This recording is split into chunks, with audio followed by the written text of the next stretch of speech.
Clubhouse. Is there any word on the boy? No, not yet. Where's your sense of urgency? What would you have me do? How about we go back to the lower ninth with more men and we go get some goddamn answers? It's not a real plan, son. It's barely even an idea. Dad, Think before you speak. Think before you act. Don't yell at him. He's trying to protect this family. Look where I got him. Oh, so we do nothing. He was nearly killed. Doesn't that act demand retaliation? That act was retaliation.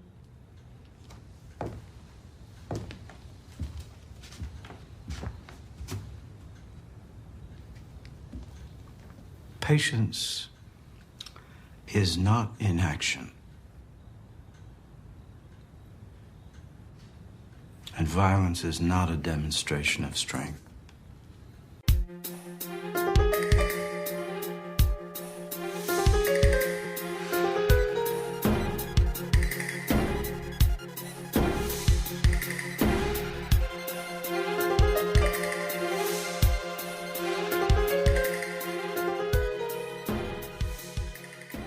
Welcome to Tales From Yaya's, your dedicated after-show podcast for Showtime series Your Honor. This is Caroline. And this is Mike. Tonight we're discussing the Season 2 premiere of Your Honor, called Part 11. They're keeping the same numbering scheme as they had in Season 1. Tonight's episode was written by Joey Hartstone and was directed by Peter Sollett. Peter will be back directing parts 11 and 12, as well as, directing this episode 11, next week's part 12, and then he'll be back later in the season to direct parts 15 and 16.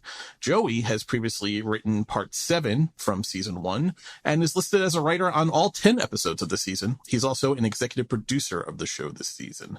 So we got some frequent voices coming to join the show in the behind the scenes. I like when there's continuity between our creatives. That makes me happy. Just a community note, please join us on Facebook in the Showtime Your Honor TV series fan group to discuss all things Your Honor with other fans. It's lively. There's lots of people with lots of questions. And in a show like this, it's easy to miss some of those little tiny details. Lots so it's of fun details, to discuss. Yeah. And it's been 2 years since we last got to see the Desiatos and Baxters and everyone. So there's also a lot of what happened back in season 1 kind of discussion. Yeah. It's a great community to just kind of get caught up with a brain trust of people kind of chiming in. And Caroline and I are the admins of the group as well as running this podcast. So yeah, we're there as a resource also. Yes, absolutely. And also a reminder that we assume you've watched this episode. So please go ahead and go watch it if you haven't, and come on back and we will discuss with you our highs and lows, our question marks.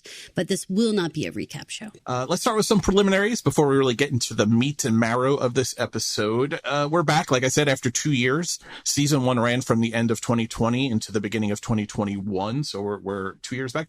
And I think somewhat unexpectedly, you and I covered season 1 in the podcast. It was one of Pod Clubhouse's first podcast, really. We were just in our first year, finishing our first year when Your Honor started. When season 1 ended, I went back to check my notes to make sure. When season 1 ended, there was no season 2. It didn't come along until after the season ran. Are you surprised we're here? I am, but also it was such a great story that seemed to have such a great beginning, middle, and end that I wasn't needing to move on from where we were. You know, I think that it was such a impactful finale. I mean, it kind of blew everyone away what the events were for those of you who haven't watched yet. So I was not expecting it, but I was really excited about it because this was a story that I thought was God, it had so many questions at the end of season 1 that still were really like ripe for like actually digging into, you know, like me and you were like, I would love to know more about the background of Robin and like what was going on with her. And I know we have a series of questions that we're going to try to kind of pick through season 2 and see if they're starting to answer some of our season 1 questions. What about you? I mean, were you like, what the hell, season 2? Wait, you know, I have to tell you one thing before you answer that. Sure. I do have to say that in going back and doing a rewatch of season 1, it was really wild to see the moment that COVID hit and to see them have to switch over and start wearing masks in the show and having to like have a lot less people in the courtroom and stuff like that. Like it was really interesting to hear, you know, our characters say things like, you know, we need to social distance and, you know, we need to make sure we're doing like it was really kind of like I don't know, like living in real life, we're not exactly saying those things anymore. And so it was funny. It was like a little time machine to like go back and revisit how that felt at the beginning. I mean, coming out in it was December of 2020. I remember we spoke to Hunter Doohan, who played Adam Desiato back in season 1. And one of the things we talked about with him, shooting the show while COVID was beginning. And the way it affected production. And this is one of the first shows to really come out after COVID had hit, really, and had taken hold. And yeah, it like happened in the middle of the show. Right. So it was like, they had to pivot during production. And I forgot about that until the rewatch. And then it was like, oh my gosh, yeah, that's right. Oh gosh, like we're starting to wear masks. And not everybody, but some people, like it was that little creepy feeling of like, it's coming, but these people on the screen don't even know what's going to happen, Right. And a mobster son like trial, in any other TV show, that would be a packed courtroom of people to watch, and journalists, if nothing else, filling the gallery and stuff. And, it's an empty courtroom almost the entire time.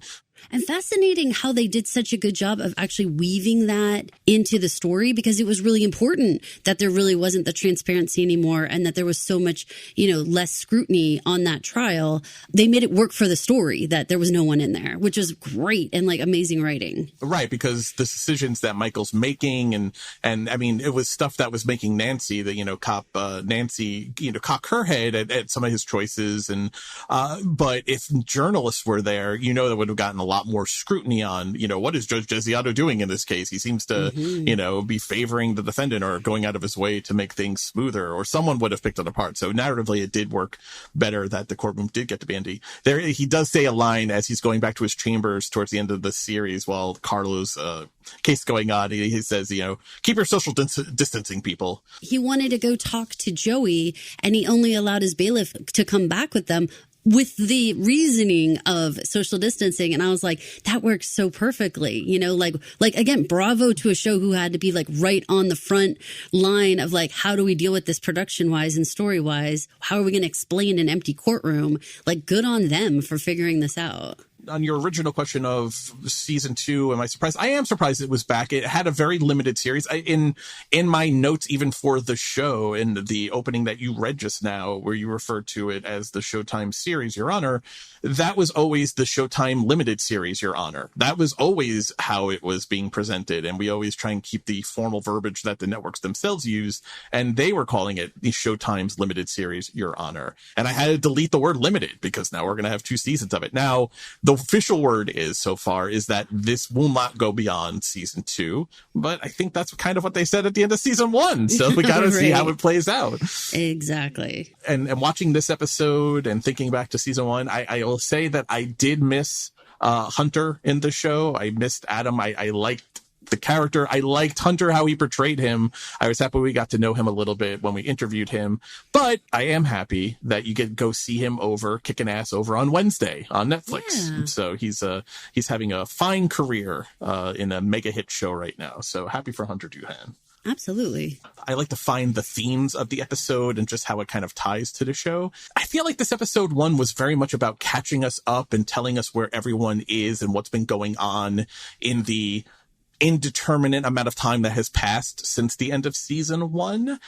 Since season 1, I think season 1, looking at our notes from then, we spent a lot of time talking about karma. So much of the show was about the karmic scales and what was right and what was wrong and what's justified to protect your family. When season 1 ended, a lot of our discussion was, are the karmic scales righted now? Is Eugene's accidental shooting and killing of Adam, does that right the karmic scales? The guy who kills Rocco is dead himself, harsh as it may be, but was the world righted? Did it end on a note where, as best as can be explained, karma kind of was restored or justice dealt out? Accidental justice, maybe? We also talked about whether or not Adam dying removes any real tension from the show, because Jimmy doesn't have Adam to hold over Michael's head now. Well, the show seems to have avoided that by introducing this whole plot line that Michael ended up going to jail in the interim. Now that we have season 2, I think there's a lot of places they can go. I think we have a long list of questions from season 1 that they could explore in season 2, and season 2 seems to be opening up a whole new kind of can of worms for us to examine. I wanted to ask you, because I think a lot of fans are going to have a issue with this.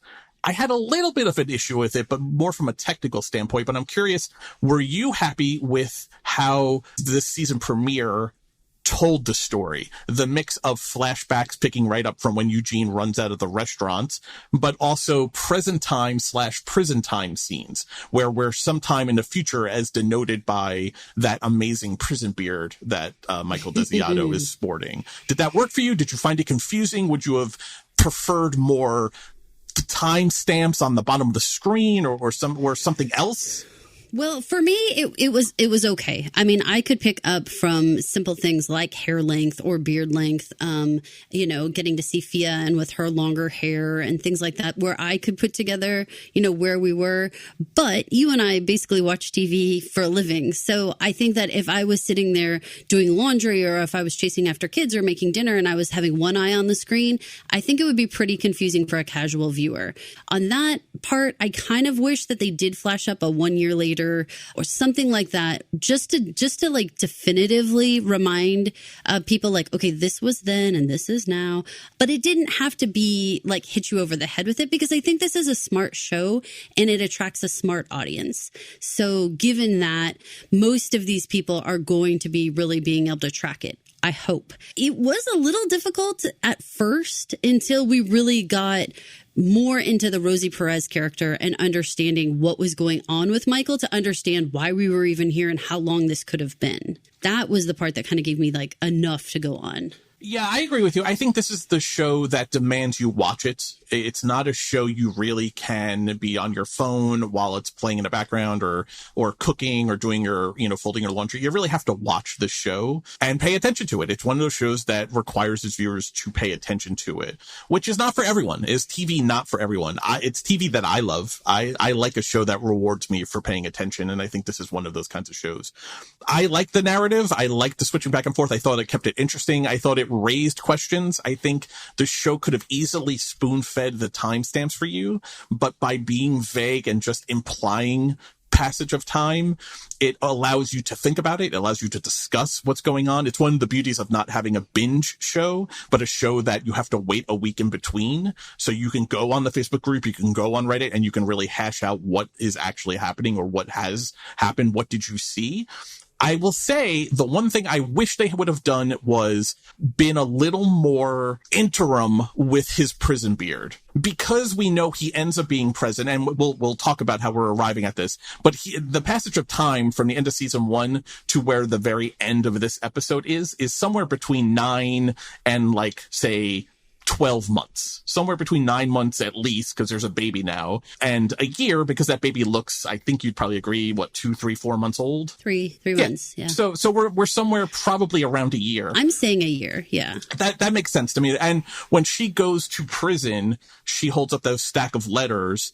I freeze framed it and I counted at least 7 distinct letters, maybe 8. And she says she has been writing him monthly. We know when she goes to see the baby, when the baby interrupts her cooing, she's writing what sounds like a final letter to him in prison. There's at least 9 months, probably 12. I think 12 sounds about right. And there's something very pleasing about a year passage, right? It's a very even number. Right. Yeah. And I would say that it makes sense to me that there would have been a trial and stuff like that. And so the 8, 9 letters would make sense to me, because you'd need a couple months to get him into prison. Right.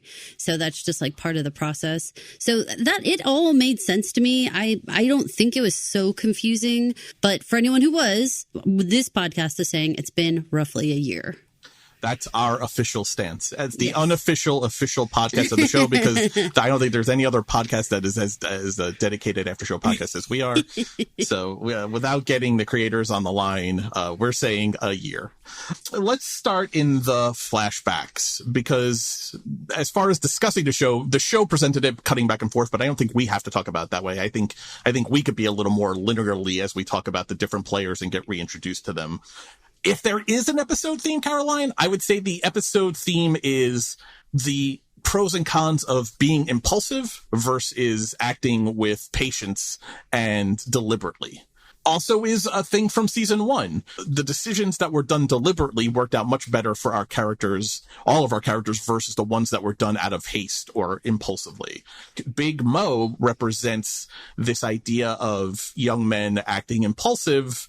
Nothing good can come from that. Let's listen to our first clip of the episode. This is from Big Mo talking to Jimmy on the phone, and we'll get into the story. If someone were to come around looking for trouble, I should assume you sent them, yeah?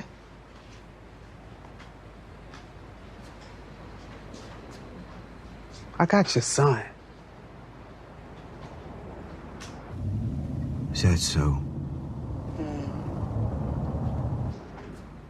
But like I said before, young men are so impulsive.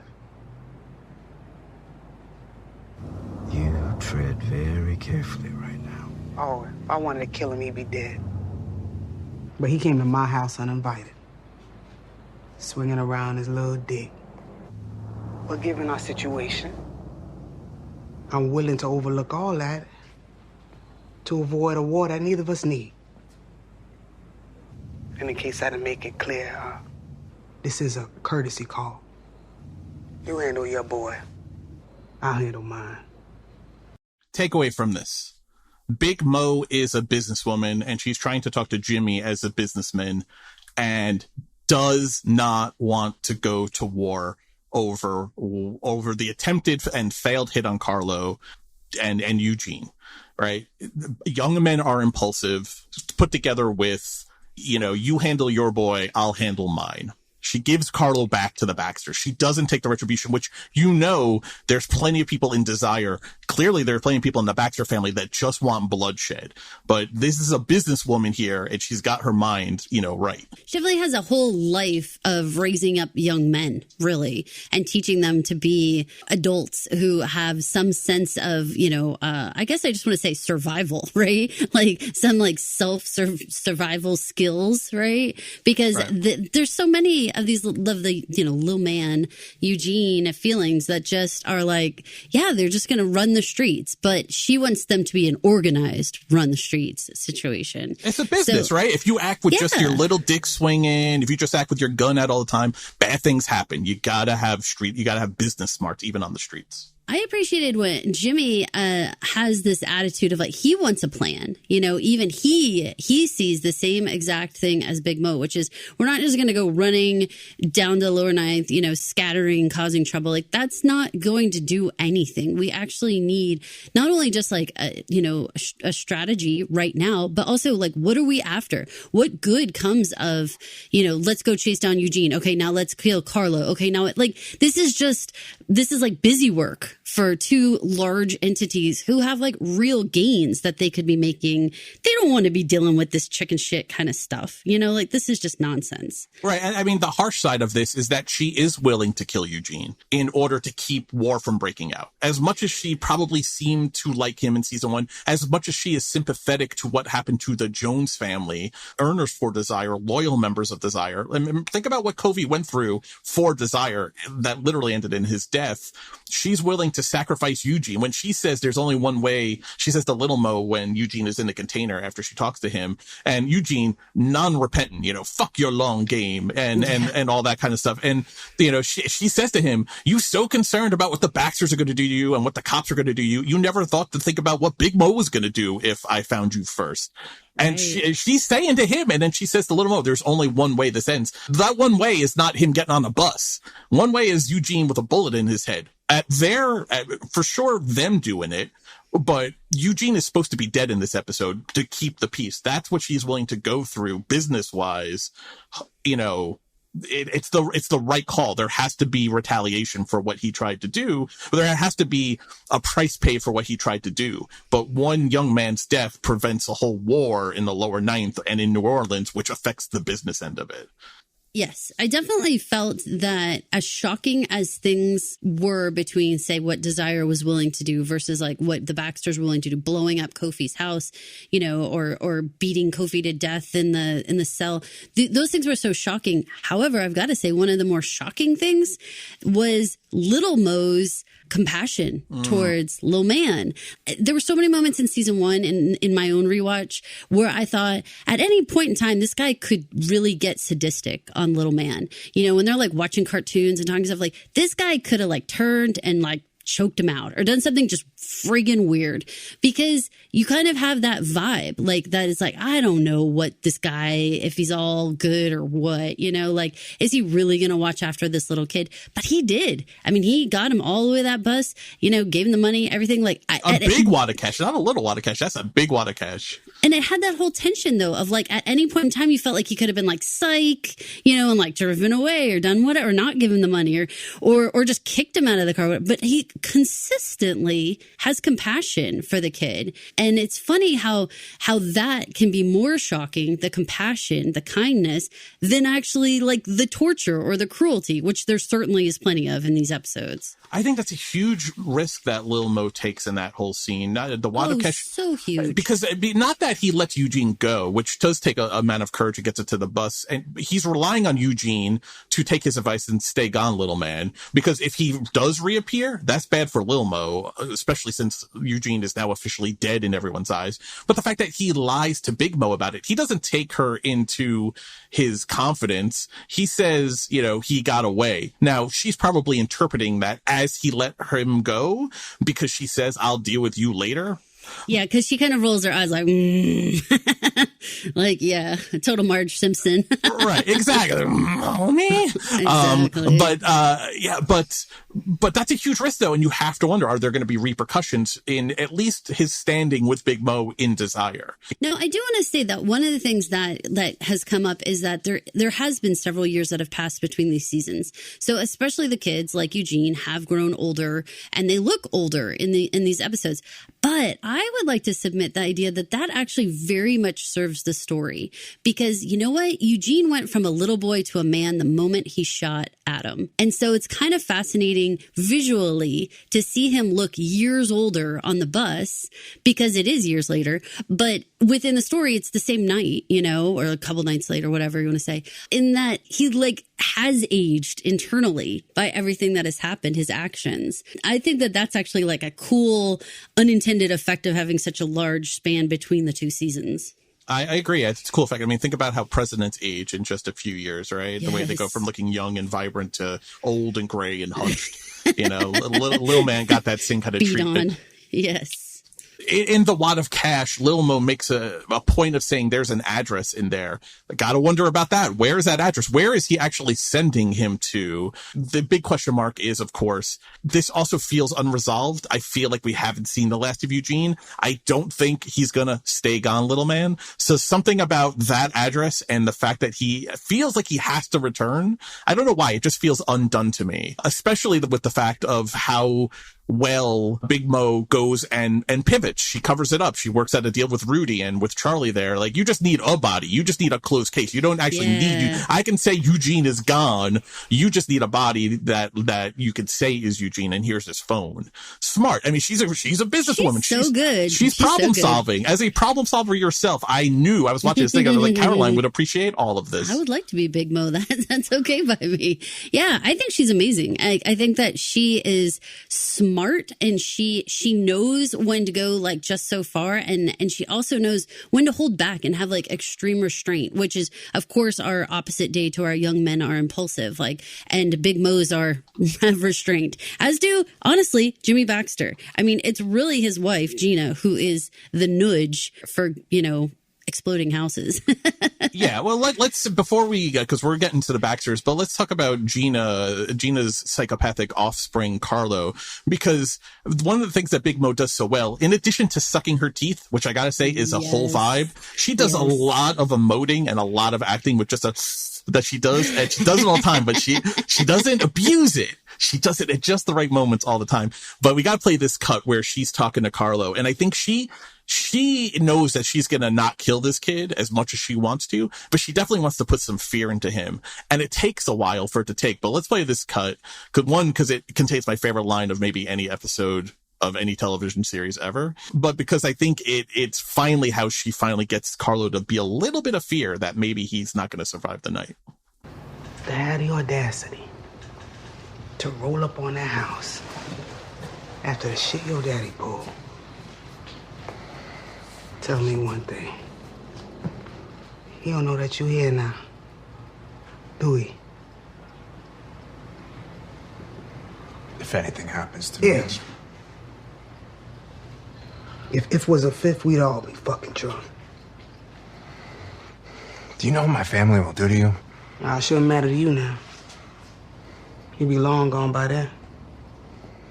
Let's take a moment to celebrate Big Mo here, because this line, man, I feel like this is a line that everyone can use in their life in 1,000 different ways. Let's just hear it isolated one more time. If was a fifth, we'd all be fucking drunk. Amen. If was a fifth, we'd all be fucking drunk.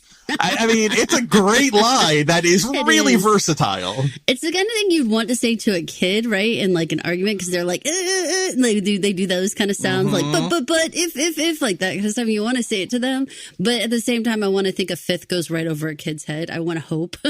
Yes. But it's good. Yeah, I feel like a few more years, that's definitely be a line that Thomas is going to hear from me. It's some conversation as he's in college. Be like That's pretty... Motherfucker, if it was a fifth, we all be fucking drunk. Stop it with your ifs. Yeah, I can definitely hear that. But the point is, when she goes on to say, like, it don't matter what your family's going to do to you.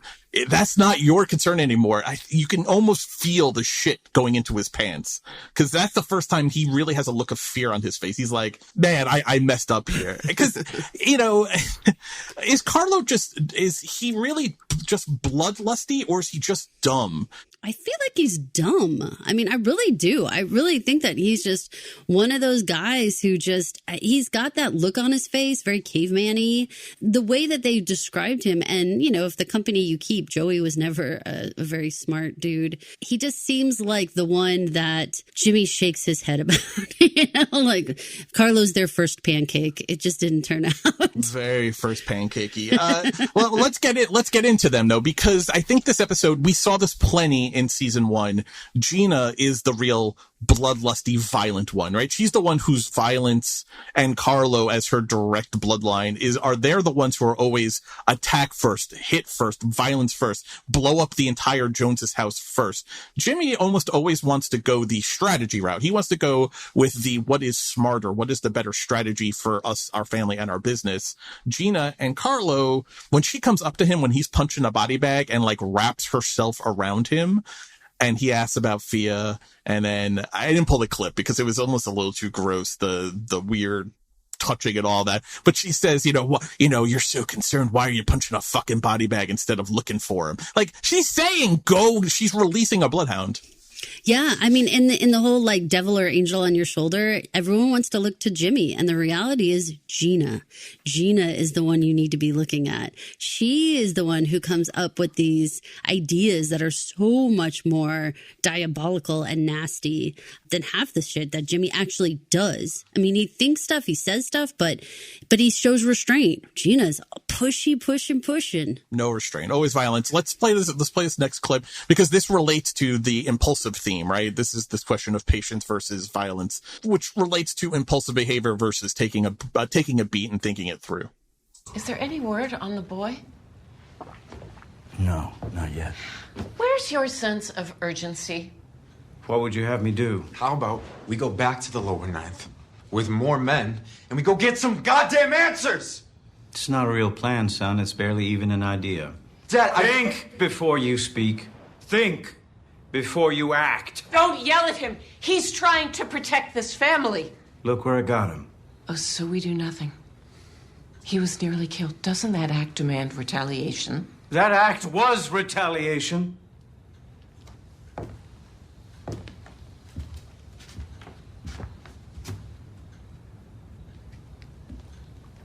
Patience is not inaction.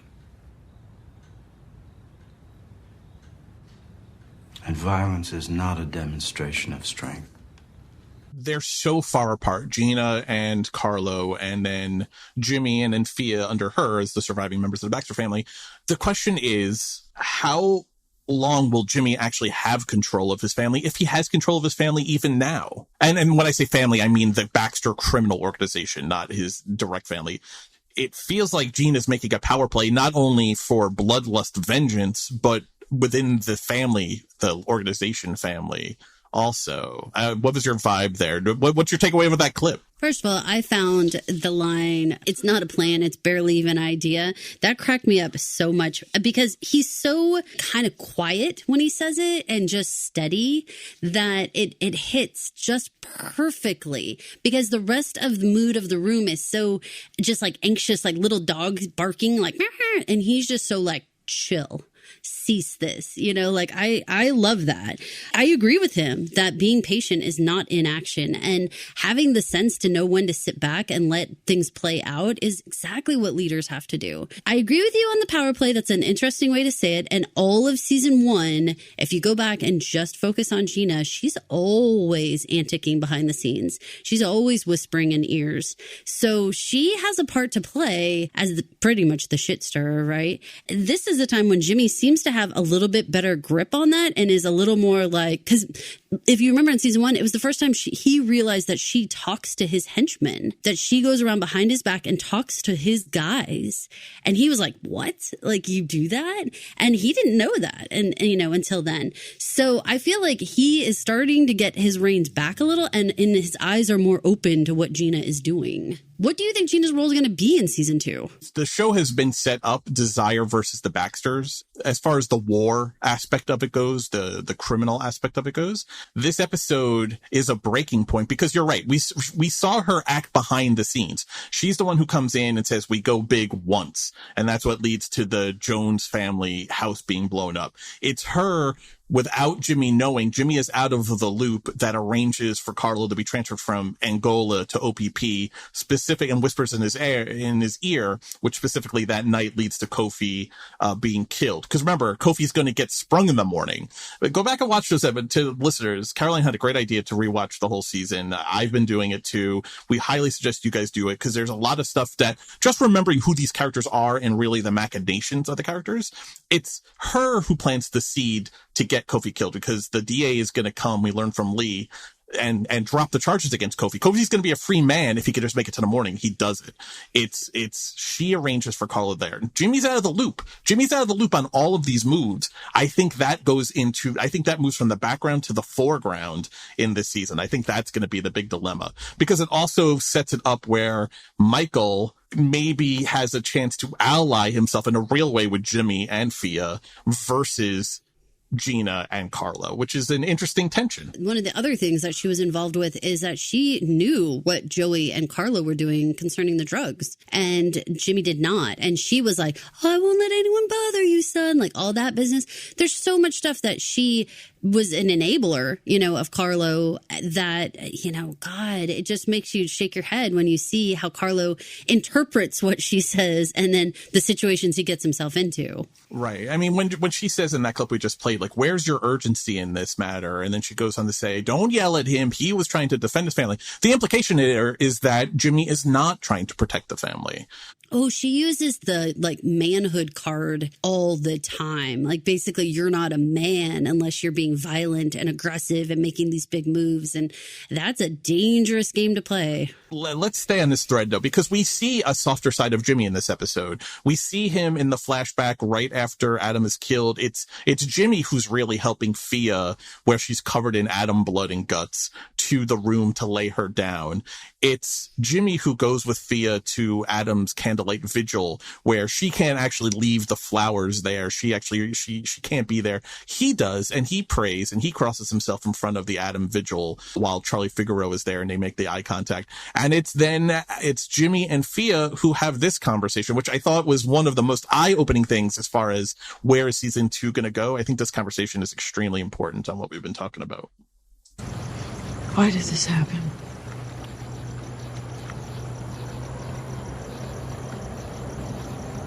It's a senseless act of violence. Was it? I know violence is a part of this family. Carlo killed someone, Mom, her family. I know what people think about them. I've heard the stories. They can't all be lies. They revel in it. But we're not like them, right? How do you do what they do?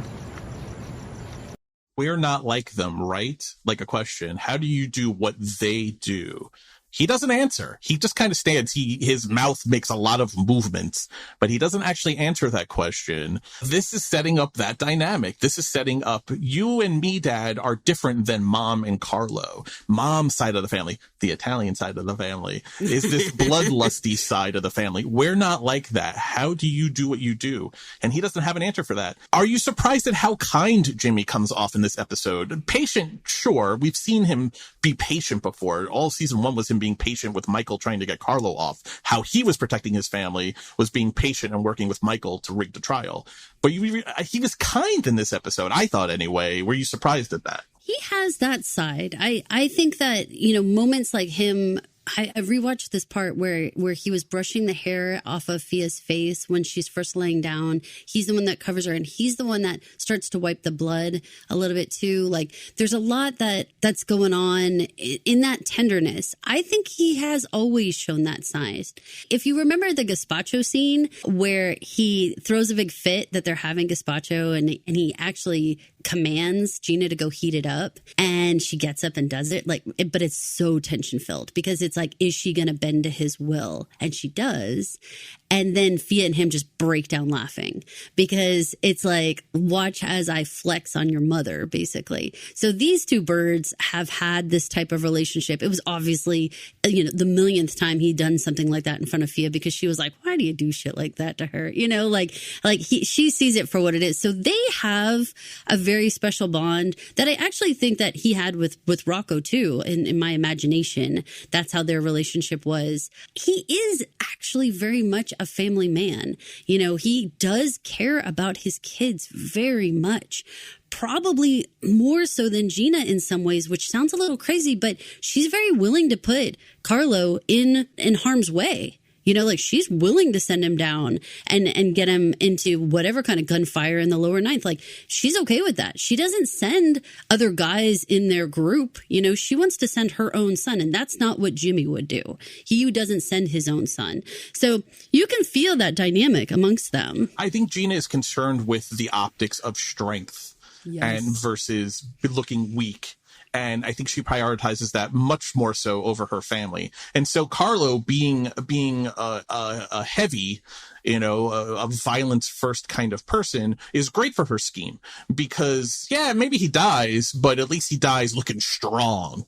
And I think that virile, right? That's what she's concerned about. She's concerned about those optics, the acting strong and appearing strong and not showing your belly to your enemies.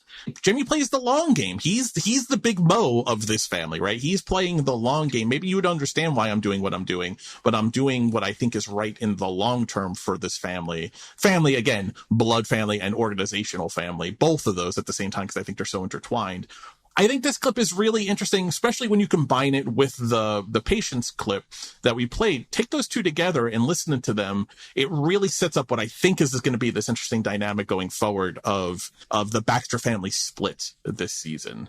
So now I'm going to ask you to do a little exercise here and see if you and I can do this, okay? Let's do a 180 on this. Let's defend Gina. Let's describe how she is being written as a strong female character with a mind of her own, with her own plan and her own agenda. She is just as capable of being the matriarch of this family as anyone else. She is the big Mo of the family, and Jimmy is really the one kind of running around at her feet like a chicken with his head cut off. What would you say to that? What could you say to defend Gina and that she is actually a well-developed character? She's a very well-developed character. I think she's a great mob boss. I don't think she's a wonderful mother. I think she's a great mob boss. Can you be both really a great mob boss and a great mom? I don't know. That's a really hard role to fill. Well, think about it. I think if you ask Gina, is he a good father or a good crime boss? He's probably a better father than than he is crime boss the way Gina sees it, right? Think back to like The Sopranos, right? And Tony Soprano, a big, strong, hulking guy, right? Head of the family. But it was really Livia Soprano that taught Tony everything that he was and made him who he was. Everyone feared Livia Soprano, and she was a super old woman when the Sopranos took over. But I always got the impression that she was the one everyone was really terrified of before she dies, right? I mean, strong Italian women who dress in black all the fucking time and stand in the shadows. She looks like Morticia, right? Like every time she walks by, I think the two of them look like Gomez and Morticia. She looks like every one of my grandmother's friends from when I was growing up. But I love it that she wears like the peplum like tops. So she wears like the pencil skirts and the peplum tops to where she has that shape that is so like Italian widowy. Very. I mean, like, she always fixes perfect. herself, so you always see that ornate cross, you know, hanging. And her hair is so like just gothy looking to me. I don't know. There's a lot going on. Yeah, Hope Davis, I mean, such good casting and plays the role so well. She is the better crime boss. She is the one that you're really scared of. Like, I like Jimmy. Jimmy's actually my favorite character in the show because I like how even-tempered he is. Yes, he's extremely violent, but he also has this side of him where he can be kind to his family members. He does blame himself for Rocco's death, right? You go back to season 1, he talks about, he's talking to Frank. He's using Frank as a confessor. He's like, I'm the one who bought him the bike. He's guilt-ridden over being the proximate cause of his son's death. When he's staring at Fia in season 1, I think it's episode 9, you know, they've brought the priest in earlier in that episode to try and convince her that her love for Adam is wrong, kind of thing. Later that night, he's staring at her in the study while she's reading, and he's like, how much do you love him? How much do you love Adam? I want to meet him now. Like, he's got that whole thing, and I like that. I'm a very helicoptery dad. I'm very involved in my kid's life, and, you know, I identify with a lot of that. But as far as mob bosses go, I think I'd probably pick Gina, really. I mean, honest to God. I like that you identify because you're a helicopter dad, and I'm like thinking like, and I identify with Jimmy and Gina because I'm a badass bitch. Like, that's what I'm thinking. I'm not bringing in helicopter dad talk. I think a lot of the things that they're doing, I mean, they're both badass. So thank you for playing my exercise of now that we've said that Jimmy's so great and Gina's the nudge, let's switch it and say Gina is awesome and like far probably deserves the crown more than Jimmy does. But we're stuck in this, you know, man's hierarchy. Although I love that Big Mo throws a big wrench in that idea. So that's all fantastical. She does. But also I think if you were to change their voices and maybe, you know, obscure their faces and you were to sit down all of the Baxter family crew, like all of the enforcers and all of the henchmen of the Baxter family and ask them like, you know, which one is the real brains and puppet master of the Baxter family? I think in all of their modified voices, it would all be like, Gina Baxter is the one who is the modified. Yeah, she's the one who controls the strings. Or maybe even the question would be like, who would you be more scared of being called on the carpet by? 100%. Gina or Jimmy? 100%. And it's like, Jimmy's going to rip your balls off. Right. But Gina's going to cut him off and eat him for dinner. This sandwich doesn't have any mortadella gabagool on it. I want to blow up your fucking house. That's Gina. I mean, that's Gina's character, you know? And you know what? Some part of me, again, like I said, freaking loves it. Loves the cutthroat nature. And, you know, we get away from those cliches that she's not just going to be, you know, going back to your Godfather / Sopranos reference, she's not like the little woman at home. She's not over there, oh, what am I going to make for dinner? Like bullshit, you know, except for that gazpacho scene, which is the key. See, he'll like shove her back into this place and like screw around with her like that, you know? Why? But I feel like we even talked about this then. Like, why does she actually do it? Why? Because the best puppet masters don't actually reveal themselves to be the one pulling the strings. You need someone to be the face of the thing. It's not the Gina crime family. It's the Baxter crime family. Gina needs for public perception for Jimmy to be the face of the thing so that she can control strings and get things done the way she sees fit behind the scenes without unfettered. Right? She's not right. It's not the Gina crime family. It's the Baxter crime family. Like I said. So she needs to, when there are people looking and there is a public audience, she needs to go warm up the gazpacho. She needs to genuflect at Jimmy there. And he knows that. In private, that conversation doesn't work out the way. She tells him to go fuck himself. Oh no, she totally pours the gazpacho in his lap and is like, completely go fuck yourself. And Jimmy knows that. That's why he could do it when there are people watching, because she has to play that role so she doesn't tip her hand as being the one who's actually pulling pulling the strings. That's the genius of Gina. And it's a great character. The genius of Gina. And I'm excited to see these two continue to butt heads because we got a taste of it in a couple of things in season 1. The fact that we're having this conversation 2 different times, about the family as we're going through the flashbacks here really sets up, if we're having this already in episode 1 or part 11 and we've got 10 episodes to go, like we're going to see this them butting heads more, and I'm excited for that. So we talked about how Jimmy makes eye contact with Charlie at the candlelight vigil for Adam outside what I believe was the Baxter Hotel. Charlie goes from there. He gets into the car. He's got his pollster there. The election hasn't happened yet, right? This is pretty immediate aftermath after the shooting. We get this whole idea that scared voters are not Charlie Figaro voters. Did this episode do anything? I think we both liked Charlie in season 1. I think we both liked his kind of role that he played for Michael and for Adam. Did the aspect of him being a politician in this episode bother you at all? This idea of, I don't care if it's really Eugene or not, I just need to declare the city streets safe. This whole idea that the politics of it, the scared voters of all, you need to calm the city, affects how he acts in this episode. Did it change how you feel about Charlie at all?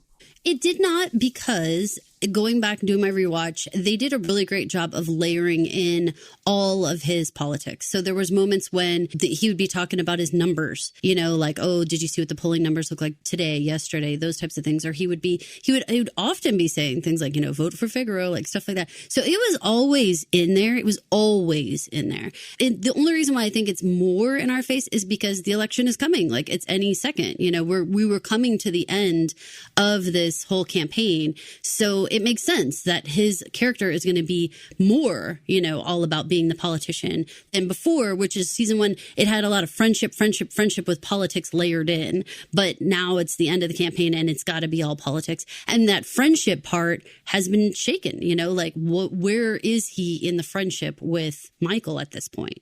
How about this? He dedicates, if he's elected mayor, he's going to dedicate his mayorship to Adam's memory. Is that a little too using the personal for the politics? I want to keep liking Charlie, but I agree with everything you said. That line in particular was like, oh, Charlie, come on. Don't be smarmy. There's a way to do this without. It's just politics, though. I mean, it is just pulling on heartstrings. And I don't actually have a problem with that. It is his godson. He did show legitimate concern and consistent concern about Adam throughout season 1. They had several private conversations, him driving him home, him having lunch with him at a diner, all different things like that, where they had private conversations that the realistic nature that he would want to dedicate, his term to this boy. It's not like he just showed up on the scene and he didn't even know this kid and then he was going to dedicate it. It was his godson and he did have a relationship with him. So, is it grandstanding? Absolutely. But is it backed? Yeah. I mean, he has a real relationship with the kid. Yeah, there's a great scene where, because remember, it's actually Franny in the bar who accidentally lets it spill to Charlie that it was Adam who killed Rocco. Charlie goes to scare Franny off and drive her out of town just because of the pedophilia of it all. Well, no, because Franny is leaning on Adam that she's going to basically cause trouble because of Fia. Like, she's all jealous and she's like, really harassing Adam at this point. Right. But Charlie, remember, Adam and Charlie are in the diner and he says, I have 2 girlfriends. One of them is my teacher. He goes there just to be like, you're a teacher. Like, just leave him alone. I just think that's a tactic. I think that's a tactic to run him off. But the reality of the situation is 2 women and one is like harassing him and he wants to move on to the other one. So yeah, that's the argument he uses with her. But I think even if they were two peers, he still would have had an issue and like want to help. But the point being, it's actually in that conversation that he puts it together based on how Franny is talking about the accident, because she thinks that's what he's saying. Like, I've got Adam, I'll take care of him, and she's got questions about the murder, the car accident, the bike accident.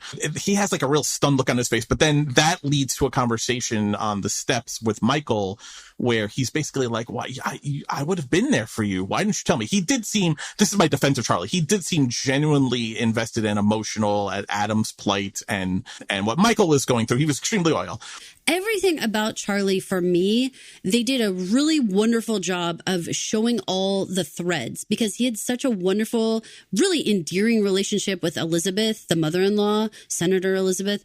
Senator Grandma, loved I think we called her. every single time they were together in the same room, in the same space, the way they would hug on each other and poke fun at each other and laugh with each other and all that stuff. Like, it showed that he is a true family friend. You know, it's not just he was a random person that was the godfather. When he shows up at the meeting between Rudy, the cop, and Big Mo, where they're supposed to hand over Eugene, and they come up with a plan of just finding a replacement, dead kid. Charlie's there, and he says he's there because he has an interest because of the Adam connection. And I believe him when he says that. There is also a politics thing here. So I just want to make sure Charlie doesn't start using family, friendship, and genuine family emotions for political gain. Oh, I think he's definitely going to. It would be I would say it would be unrealistic that he doesn't. You know what I mean? Like, why wouldn't you? These happenings, the death of Adam is a citywide catastrophe. True. You know, I mean, it happened right in the middle of everyone's faces. He's connected to that in a very real way. How in the world is he not using that? Like, it would seem weird if he didn't. Let's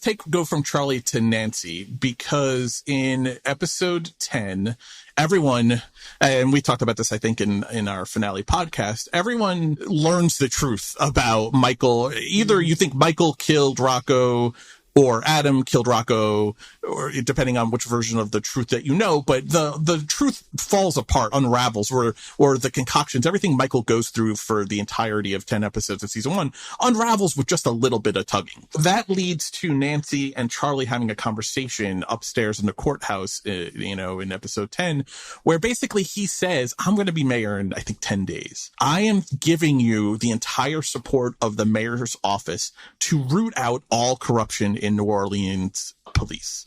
I will give you the reign and the freedom and the support to root out corruption. She doesn't respond to him, but you get the impression she's going to take him up on that offer and not move on Michael. That was my takeaway anyway from watching episode 10 in a vacuum. We learn in this episode, when she hears Michael was there when Adam was killed, she arrests Michael that night. She goes to the hospital and arrests him that night. Nancy, what's Nancy's deal?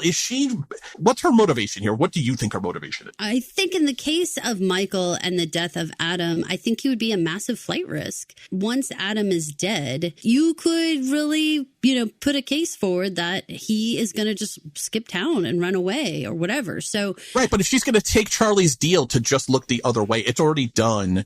Look the other way. Don't prosecute. Don't drop this as relates to Michael and Adam, because Adam is still alive at that point. If she's going to take that deal, what changes in hearing that Adam's dead now and Michael was there that she doesn't? Or maybe she was never going to take Charlie's deal. Maybe Charlie's deal was on deaf ears. Yeah, I would go that way. That it was not as persuasive as we thought. Let's listen to this clip. This is the confession when Nancy, the judge, and Rosie Perez's Olivia are in the judge's chambers listening to Michael's confession. Let's play this clip right here. Where is he now? He's in custody. I picked him up at the hospital last night. Who's representing him? He waived counsel. Doesn't have any fight left in him. So why is the Justice Department here? This confession steps on a federal investigation. He's a judge who conspired with a mobster to corrupt a murder trial. How is that not enough for you? This is not just about one man. I want to eradicate an entire criminal organization for good, so I need you to bury his confession. What the hell is the point of solving crimes if we're just going to let the criminals walk free? Michael belongs in prison. Okay, then send him to prison for tax evasion. But the transcripts must be filed under seal. He's no good to me if Baxter thinks he's a snitch. Let's review Nancy a little bit. Let's review some things from season 1 about Nancy. She's the one who forces the affair, that Adam be told about the affair, Robin's affair, right? She tells Senator Grandma, you have to tell Adam, or Senator Grandma takes away from her conversation with Nancy that she has to tell him about it. She's the one who says to Michael, you knew about the affair and you didn't tell us. It's Nancy who seems who says throughout season 1, I kept looking into Robin's murder when everyone else dropped it. Nancy, very mixed personal and business in season 1. Here we have her saying Michael belongs in prison. My question for you is Nancy letting her personal feelings bleed into her professional work here? I would think that it would be impossible to keep them separate, especially the way that Michael used Nancy. You know, when you look at the way that he called her and was like, it has to be her, and all the lies that he told her when they were talking about the car and standing, like, I'm thinking about them, but in the like police station where they have the car, like the evidence type space. Yeah. Where she is like talking about it and he's giving her all these reasons and all these things that have happened and how he put the keys on the tire, like all the details. Like, I don't know how it couldn't get personal if you are specifically asked for and then lied to so blatantly, right? Like, it would make you feel like he's picking me as like a mark, you know, like I'm the stupid one, or he's so exploiting our relationship that I can't ignore it. I agree with you. And this is the karma, right? This is the karma discussion. Question of, did Adam get karma at the end of season 1? You know, no one wanted to see Adam die, but Adam killed someone, and through his own machinations and his father's machinations, he avoided culpability for it, and then he ends up dead. And it's a question of justice. But we never discussed about what was Michael's karma writing, right? I think maybe if you had asked us at the end of season 1, after going through everything he went through, all of the lies he told, all the manipulations he told, especially to Nancy, especially to Lee, who he was also sleeping with, did Adam's death, did that write the karma wrong that Michael had done? Because what else did he have to live for? I mean, this episode, I think, shows us he had nothing else to live for. He's fully given up on life, right? She says it in that clip. I couldn't play the confession part of the audio together with the back end of the audio because it would have made the clip too long. But listen to the clip again, guys. Go back and listen to it. He sounds just like a dead robot. When she says, you know, I picked him up at the hospital, he waived counsel, he's got no fight left in him. You hear all of that, right? Bryan Cranston does a great job of just being lifeless in the audio tape as he's giving the confession. But she says it with a little bit of glee in her, though. She does. There's glee. There's a little bit of like, got that son of a bitch. I picked him up at the hospital. He waived counsel. He's got no fight in him. There's a little bit of glee there on her part when she says, she doesn't say Desiato, she doesn't say the perp, it's Michael. Michael belongs in prison. It's very personal, and I think we have to watch Nancy and how she behaves. If once you're a cop and you're letting your personal feelings run your operation, I think we have to keep it on the board of, is Nancy acting here because she's hurt at the lies and the manipulation, or is she being a cop executing her duties? See, I think that we saw a lot in season 1 that showed us she went above and beyond. I'm thinking of her sitting in the parking lot, watching Michael come out and taking a break, watching Jimmy Baxter standing outside his car, her having no problem continuously confronting the Baxters and, you know, in places like a parking lot or on the sidewalk or whatever, and threatening them and all that stuff. All of that was really outside of her purview. She didn't need to sit outside there and be doing those types of things. She's always shown to be going, like, you know, to that next level. She had dinner at the Desiato house more than once, you know, in season 1. That's not what a normal cop would be doing, you know? So they have this way more complex relationship. She's so invested in Robin's murder. Her heart has got to be just obliterated when she sees that Michael isn't someone that could be trusted. Here's the thing on Robin's murder, though, and this is one of the things I wanted to ask you about. I never got the impression, did Michael ask her to be so doggedly pursuing Robin's murder? I did not get the impression he did. I got the impression that this was, you know, a contemporary of Nancy's, and she saw some kinship there, for some reason, where she really felt like she needed to figure out what happened to this woman. You know, that's what I was feeling, was that she herself was very connected to the case. And, you know, a lot of times when you have those very senseless murders, those types where it's like, this was just a female photographer walking around minding her biz, in theory, because this is one of our questions from season 1, like, what was Robin's real story? But if you just take it on face value, she's down there taking pictures and stuff like that. How senseless is her murder that she's just killed outside Yaya's? You know, how ridiculous, so I think those types of murders tend to get cops you know, like right where it hurts, you know, like you want to figure out for those really, truly innocent people, what in the world happened, you know, like rid the world of evil kind of feeling. I think they did a great job of establishing in season 1 that Nancy doesn't like questions. She doesn't like unanswered questions, and she is dogged in her pursuit. Whether that steps on family loyalty or friendship or whatever, I think she is going to pursue to the ends of the earth the question. And I think that is really maybe the explanation for not only everything she did in season 1, but probably her behavior in this episode that was limited as we get to see it. But that clip I just played, I think that is just her dogged pursuit of the truth. And I think it offends her, and I think Michael offends her, not beyond the lies and the manipulation.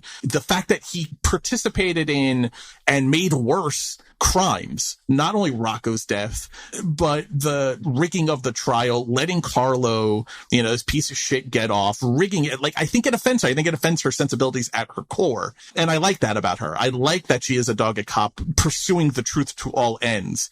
There is an aspect, though, to it where I feel like, man, the guy's kid was just murdered, bled out in his arms. He is defeated. He looks like, you know, and she goes and does it in the hospital that night. It seems there's an aspect of it where it also seems very harsh, maybe justified, probably justified, but just hearing it and putting it together, what Michael went through just hours before, maybe not even fully hours before, seems very harsh. I think both things are true. She's a dogged pursuer of the truth, but she also lacks maybe any compassion or empathy here. Well, you know, though, if you're Lee and you're Nancy, again, those are the two people who he specifically called on the night that all of this happened. Those two women have a right to feel extra pissed at Michael, because even though he had his reasons, there's so much there that's like, had you told us what was really going on, we would have protected you. But you used us. You took advantage of us. You lied to us. You made fools of us. Think we're going to just let that go? I don't think so. He constantly tries to flatter her. He's trying to manipulate her far more than it actually works. Whereas it works really lock, stock, and barrel with Lee. He is constantly complimenting her and really trying to butter her up. And Nancy, to her credit, is really oblivious to all of it, or not oblivious to it. She's resistant to all of it. She's armor. She has a look on her face like 90% of the time that is just like I don't need any of this shit today. I'm not doing any of this. Like, not today, Satan. None of this is happening today. I appreciate that. And I think if you are a female cop in New Orleans, you've got to be strong as hell. You know, you've got to be one of those people who can absolutely like set your jaw and freaking get the work done, because it is a tough place that they're working in with gangs and organized crime and all this stuff. Like, Nancy's right in the middle of it. She should be strong and pissed. Right. Especially when you're dealing with so much corruption, right? How disappointing would it be to figure out that the one judge that you think is a good guy turns out to be part of the mess?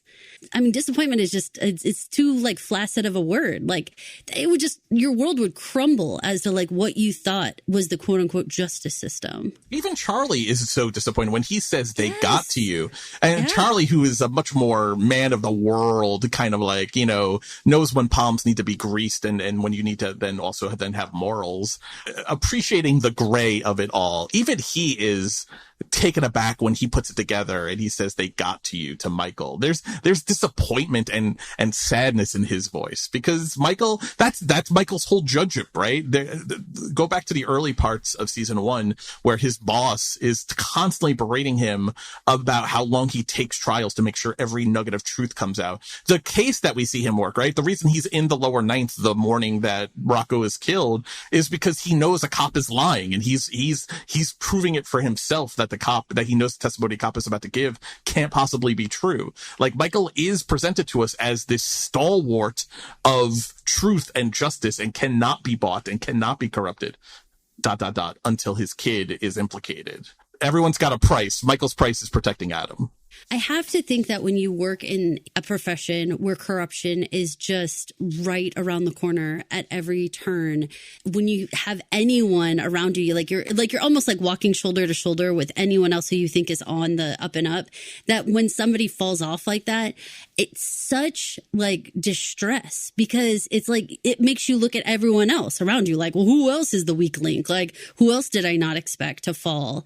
I think it would shake your world, because you're right. Michael Desiato was such a foundational judge in that whole courthouse in general, right? That everybody knew if you were there, you were going to get the fair trial. And do you remember how much Kofi's mom was just gushing over him and being like, this is the guy who's making sure everything is okay. How horrible to have it be that he's the guy who crumbles. All right, let's jump into the future and head to D Block Cell 413. I gotta ask you, what were your first impressions when he rolls over like an old man with that beard and so emaciated? What were your first reactions? It looked tragic. I mean, when I saw him, I was like, oh my gosh. There was something even about just the smallest of body movements. I really appreciated the nuance of things. Like, you could tell that it hurt to like uncurl his legs to like stand up. I mean, that's hard to emote on a TV screen without being dramatic. And he did stuff like that. So subtle, so subtle. I'm going to say so subtle all the way till the feeding tube, where it was the least subtle scene I have ever seen. It was so dramatic and huge and disgusting and awful. I have 2 preemie girls who were in the NICU and had feeding tubes, and I was not present when they were put in. First of all, the feeding tube looked gigantic to me. I was like, why would they use such a huge tube? And then, to be honest, again, my girls were preemies, so they were like less than a pound. So, I've only seen a teeny tiny feeding tube, but this one just looked like you could snake a toilet with it. Like, it was like, what the hell is this tube? That whole scene, Mike, was awful. So traumatic for me to have to like sit through that. And it really let you know where his mind was, that he would be willing to endure that type of behavior and still like hold his ground that he wasn't going to eat. Like, wouldn't you just be like, I'll drink it, And it's like, no, and then later him coughing up blood.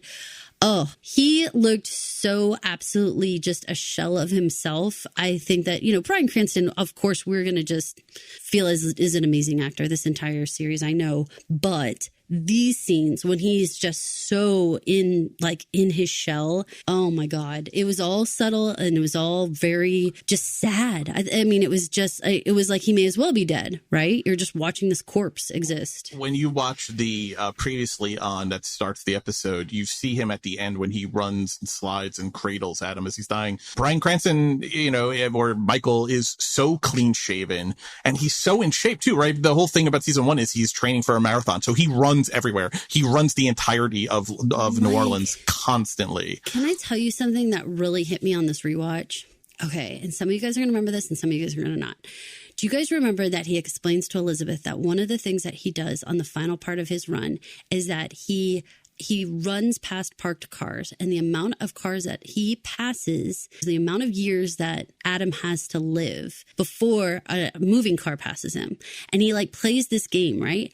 So in that finale, when he has to physically run to where Adam is, and you already have that setup of depending on how fast you run is how long Adam has to live, and he doesn't make it to him. Oh, my little runner heart. Yeah. Because I play that same type of game with myself. Like, I would be like, if I can run from here to the mailbox, then this good thing will happen. Or if I can run from here to, I play those games too.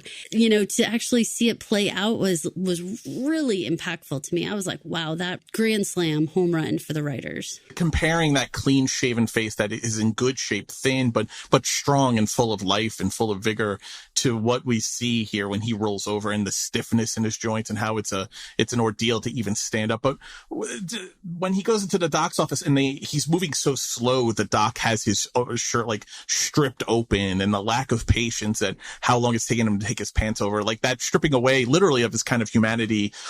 And when he says, we're not going to let you die here, it feels like a threat, not kindness. Oh, 100%. Yes. It feels like you're going to have to endure your punishment. You're not going to be able to cop out of this. Right. You read that on paper and a doctor saying it, you're like, oh man, they're going to do everything to save this guy. Yeah. But no, in the practice of it, in the scene, in the context of it, it is, you're not going to have that easy, motherfucker. We're going to force feed this down your throat. When the cold open ends back in his cell and his eyes are just rolled up in his head and kind of coughing and the blood is trickling out of his mouth. And that's how the cold open ends, and it goes to the title card. You've said it perfectly. He is a husk. He is just a shell. There is no life left in him. When Nancy said all the fight is out of him, she was so underselling what he has become in his time in jail. The first thing to take note is that beard has to indicate, especially remember how clean shaven he is when Adam is killed, a significant amount of time has elapsed even before this first prison scene with the doctor. But then we get the second prison scene where the psychiatrist comes. He says, I'd like to explore the possibility that you can learn to live with it, talking about Michael's grief and the tremendous loss of Adam. Is your impression here Michael is suicidal? Is that the right of it, or is it broader than that? Then he doesn't care about living. He's not actively trying to die. Maybe he just doesn't care. He doesn't have a reason to live. I mean, there's a lot there, obviously, in what you're saying. I mean, I think that people who contemplate suicide, that's all wrapped up in not feeling like you don't have a reason to live. So I don't think you can separate those two things. When it comes to Michael and you think about all he's endured, if Robin really did have an affair and then she gets murdered and then all this stuff happens with Adam, and then despite everything and all this thing, and people die along the way, poor Trevor, R.I.P. to Trevor, right? There's people along the way who all, and Kofi's family, everybody, right? That when you get to this point and you realize that you could not save the day no matter what you did, I don't even know if that's suicidal as much as it's just defeat. You could not reach your goal. You could not keep everyone safe. There's something about that doesn't feel necessarily like I like he wants to harm himself, but there's just such a absolute wind knocked out of you. How in the world do you keep going on, after everything's gone? And we all have to remember too, his career that basically defined him, Your Honor, if you will, is gone. All of his friends and all of the people, all of the safety net, all those people who sat around him at that dinner table are gone for a variety of reasons. It's just, I don't know. Defeat is the word I want to say over suicidal. He just is so defeated. I think you have to take in the context of the whole episode. When you see the psychiatrist, when you see the feeding tube scene, how uninterested he is, defeated definitely feels right. I think when you get to the prison rodeo, well, there's two things here. One is there is a little spark of maybe there is life left in him. And it's a very subtle moment. He's walking what seems to be just shuffling around in a circle in the prison yard during what has to be their rec time. There's a crack in the wall where the sun is shining through, and he stops and turns his face to it. Turning your face to let the sun beat on your face and take that in is a very human thing for life. It's very, for me anyway, it's very much connected to feeling alive, letting the sun beat on your face and feeling those rays hit you. That's a small glimmer of, it's not hopeless. There's hope there. Someone who has no hope, someone who is 100% suicidal, doesn't stop to feel the sun on their face. They don't care. But he does stop. And he does stop and to take in that little bit of sun on his face. That's a little glimmer of hope. The problem is, it's then that he sees the prison rodeo sign-up sheet. Right. And it signs up for convict poker, which can only be there. The older man, the older inmate says, what are you doing here, Judge? I'm here trying to raise money for my family so they don't starve. What? You're going to die here. I think that's what the plan is. I think he wants Malachi the Bull to fucking kill him. Yeah, I think that is 100% the goal. Is he just wants this to end. The feeding tube scene is awful, and it truly is awful. But him laying on that bed, and he's just replaying every single moment of his life and everything that has happened. He is torturing himself far better than anything they can do to him. And so the more and more that he does stuff like signs up for the rodeo, you're he's trying to find these outward ways to release this tension, this pressure for him. The rodeo reminds me more of people who do like cutting, where it's like you have to do something to feel something. Feel alive. Yeah. And that's how I took it. Like, not necessarily that he wanted the bull to kill him, not necessarily, but he's so dead inside. He's so just nothing, numbed out, that the concept that I wouldn't even feel a bull, like hit me, feels realistic for him. Maybe. I mean, that goes with the taking a moment to feel sun on his face, right? Something to make me feel alive. Maybe this is what I need. But take it together with the fact that the doc has said, we're not going to let you just die via starvation. You're not going to be able to, hunger strike yourself to death. We don't get to check out that easily. Right. So, option B, Malachi the bull. The prison one's not going to let me die. So this is an alternative method to a swift and violent death. It's interesting. The man says, what are you doing here, Judge? And a little detail, and I thought it's a great detail, is as the camera zooms through the prison and we get to Michael's cell 413, it's an overcrowded prison, lots of people in all of the cells. Michael has a cell by himself, which is an interesting little detail, and they don't make any kind of comment on it, but he has no cellmate, right? We know from watching Kofi in prison. Remember, his cellmate starts screaming in the middle of his sleep, and everyone is screaming, like, punch him, you're his cellmate, you've got to hit him, kind of thing. The judge is going to be in trouble. His life is going to be threatened if he has a cellmate, potentially, right? He's put a lot of the people away that are in this prison. He sent them here. So I like the little detail that he doesn't have a cellmate. I thought that was a nice little detail. Yeah, I agree with you. That is a small detail that a lot of people would miss. And I think it's a really good thing to pay attention to. But then also the fact that the guy does call him Judge, there's still like a little glimmer of respect. Yes. Like he doesn't call him douchebag or something. You know what I mean? He calls him Judge. Like there's still some level of like, you are an honorable person. I almost wonder if that twists it even harder to be called Judge at that table, given that you're wearing, inmates' clothes and everything else. Like, would that just twist the knife a little bit in your side?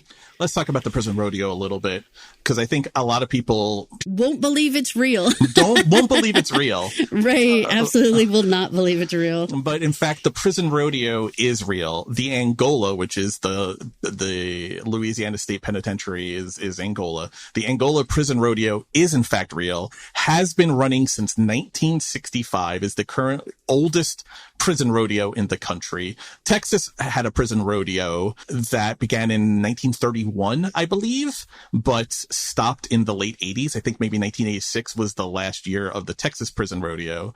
But Angola started in 65, only stopped in 2020 because of COVID. But guys, I can tell you, you can go get your tickets right now go to angolarodeo.com. You can go get your tickets. The spring rodeo is happening April 22nd and April 23rd of this year. $20 per person. Children 2 years and under are free as long as they sit on your lap. Oh my God, 2 children under at the prison rodeo? Yeah. The prison rodeo is 100% real. The Angola, what we see on the screen is 100% a real thing that's happening. It's happening in April. Here are the schedule of events. You have Bust Out, 6 chutes open simultaneously, releasing 6 angry bulls. One with an inmate cowboy, that's how they refer to them on the website, is temporarily attached to each bull. We actually see this clip when they're first starting the prison rodeo. We actually see this event. The last man to remain attached to their bull wins. You get bareback riding. Prison inmate cowboys are expected to keep one hand in the air and must stay on the horse for at least 8 seconds to qualify. You have barrel racing, which is the only event inmates do not participate in. This is a tour stop for the Girls Rodeo Association. You have chariot racing, which I'm not even going to read. You have wild cow milking. Teams of inmate cowboys chase the animals around the arena trying to extract a little milk. The first team to bring milk to the judge wins the prize. You have convict poker. This is what we see Michael and the old man and the other guy who gets gored by the bull and lifelessly is dragged from the arena. Convict poker, the ultimate poker game, and even winning has a price. 4 inmate cowboys sit at a table in the middle of the arena playing a friendly game of poker. Suddenly, a wild bull is released with the sole purpose of unseating the poker players. Last man standing or last man remaining seated is the winner. Guys, this is a real thing that happens. How has this not been shut down? Now, it's raised for charity. The money goes towards buying educational and recreational things for the inmates. this seems like something out of a sick Roman Colosseum like thing. Why not just have tigers come and eat them? It's for charity. This is insane to me that this is a real thing. I mean, I don't consider myself some heightened. I love how much you're like, I looked it up on a whim thinking there's no way this could be real. I was fucking shocked to learn that the Angola prison rodeo is real and has been running for decades at this point. Angola, by the way, which is where Carlo Baxter was doing his time in season 1. So. Okay, so I am in no way defending the concept of the prison rodeo. Okay, I want to be really clear about that. Period. And also, rodeo here in the South is a legitimate way to raise money and to raise scholarship money and to have these athletes who come, and they're legitimate athletes who come and do all types of roping, riding, bull riding, all the good stuff. So I live in Texas. I've lived in Texas the majority of my life. And, I go to rodeo most years. Not prison rodeo. Not prison rodeo, regular rodeo. Yes, we have the Houston Livestock Rodeo, which is the largest in the world. There is real harm, that comes to both the people and the animals. And that's real. And that's entertainment for some people. For the most part, I enjoy things like mutton busting, which is when the little kids put on the little helmet and they ride on the back of a sheep. And it's just a little tiny sheep. It's just a little baby sheep. It's very cute. And they just have to hold on for as long as they can hold on. They fall off too, though. Just like the inmates, the little guys fall off too. And they're just little kids. They're not even trained little children. You could just volunteer out of the crowd, like your 5-year-old, to go ride on the back of a sheep in the arena. As much as this sounds like super insane, and it is, there's also a lot of very normal people who do enjoy this aspect of watching cowboys show their skills, because the idea is that each of the events are actually skills that cowboys need to use in their job. Like if you watch Yellowstone, you'll see them having to lasso an animal or having to take, grab a horse that's going wild or something. Different things that are going on like that those are real skills that have to be used in order to be able to do their jobs. And they're just showcasing them here in a more sort of competitive athletic display. None of that stuff answers the whole concept of prisoners. The only good thing that I was happy for is you had to sign up for it. That seemed less insane to me because it's not like they were forced to do it, because I thought at first they were going to be forced to do it when I saw some little clips. I was like, oh, please, they're just going to throw them there. That's Gladiator days. But this is you sign up for it, right? Now, I guess the obvious argument is, well, but what choice do they have if they need money, like the man was saying, to feed their family and stuff? If these are the only opportunities they're given, then is that actually a choice? Is that actually a volunteer situation? No, because this is the only way to do it. All of that being said, of course, this was a really twisted version of a rodeo. Okay. There's no event in the real rodeo where people sit on chairs waiting for a bull to do this. Right. None of that happens. Everybody needs to know that's not a real part of rodeo. And I hope I explained enough. Well, it is a real part of the Angola rodeo, though. You it can is go see it in April. But real rodeo. I'm saying real rodeo. Yes, okay. Yes, understood. It's not a part of that. But so they've taken events and they've obviously twisted them up. It's important to me to differentiate, because I don't want people to just take the word rodeo and say that's all evil and awful. There's lots of kids who get scholarships from it, and that's how they go to college. So there is some good that comes of it. Not a prison rodeo. Those we all frown on. However, I've seen guys get hit by bulls. Have you seen this in person? I have not. Okay. One of these times you're going to have to come down to Texas. We'll take you to rodeo. When you see this stuff really happen in real life, it's terrifying, okay? Because these people are really getting hurt. And when you see, especially when the one guy was laying on his belly and the bull walked over him, my heart leapt, because those animals are so heavy and it would instantly crush so much of your body. What we were seeing was actually pretty kind. When a bull hits you, we've seen men it's a 1-ton beast that's angry. Seen them, really, they get launched in the air. It's far and it's scary. So there's a lot going on there. I'm sure this is going to be shocking for 90% of viewers because they won't have seen it. Yes, I put a link to it in the Facebook group, in the discussion thread, in a dedicated discussion thread for this episode. They twisted and messed up what is an actual sport. But the convict poker was actually interesting to me because of Yellowstone. We actually see this exact thing actually happens in Yellowstone, except for it's drunk cowboys playing poker. And there is a lady cowboy hand in the bunkhouse, Avery, who kind of challenges their manhood. And so 4 guys take the poker table. They go into the ring at Yellowstone. And actually Avery is the last one sitting, but it's the exact same rules. They're sitting around playing poker. They release a bull. The bull destroys the table. It destroys, cowboys run. They have the sense to not wait till they get gored. And Avery ends up being the one who wins in the drunk cowboy poker. But I want people to understand that yes, these are events that they sound pretty real, but this is a very twisted version of rodeo events. At the end of this scene, when he's laying there, not dead, whether that was his goal or not, but there is blood coming out of his mouth. Now, that's the second time we see blood coming out of his mouth. Once is after he's had a feeding tube forced down his throat. One is after a bull has thrown him in the air and launched him and he's landed body first. We have 2 instances where there is trauma to his mouth and throat, blood coming out of it. But I had to ask myself, and this is one of the things we have to put on the board, is there something wrong with Michael? Is it just coincidence of the injuries in those 2 moments that we see blood coming out of his mouth? Or is this indicative of something else not diagnosed or yet addressed in the show that is wrong with Michael that we have seen? Blood should not come out of your mouth. Let's be clear. Large amounts of blood should not drool from your mouth. We see it twice in this episode. Second possibility, maybe something's going on with Michael. That's bigger picture. I also want to point out that it is a pretty amazing parallel to season 1, episode 1 of Rocco. And I mean, remember the scene when Adam leans down to do CPR and he barfs up all that blood comes out of his mouth. There's so much blood that comes out of his mouth. It's horrifying. It gets all over Adam. So there's that parallel. And then of course, when Adam passes too, blood out of his mouth everywhere. So there's something about sort of revisiting that scene, a scene of a man's face and blood is now coming out of Michael's mouth that I think is very poignant. I'm an assistant U.S. attorney for the Eastern District of Louisiana.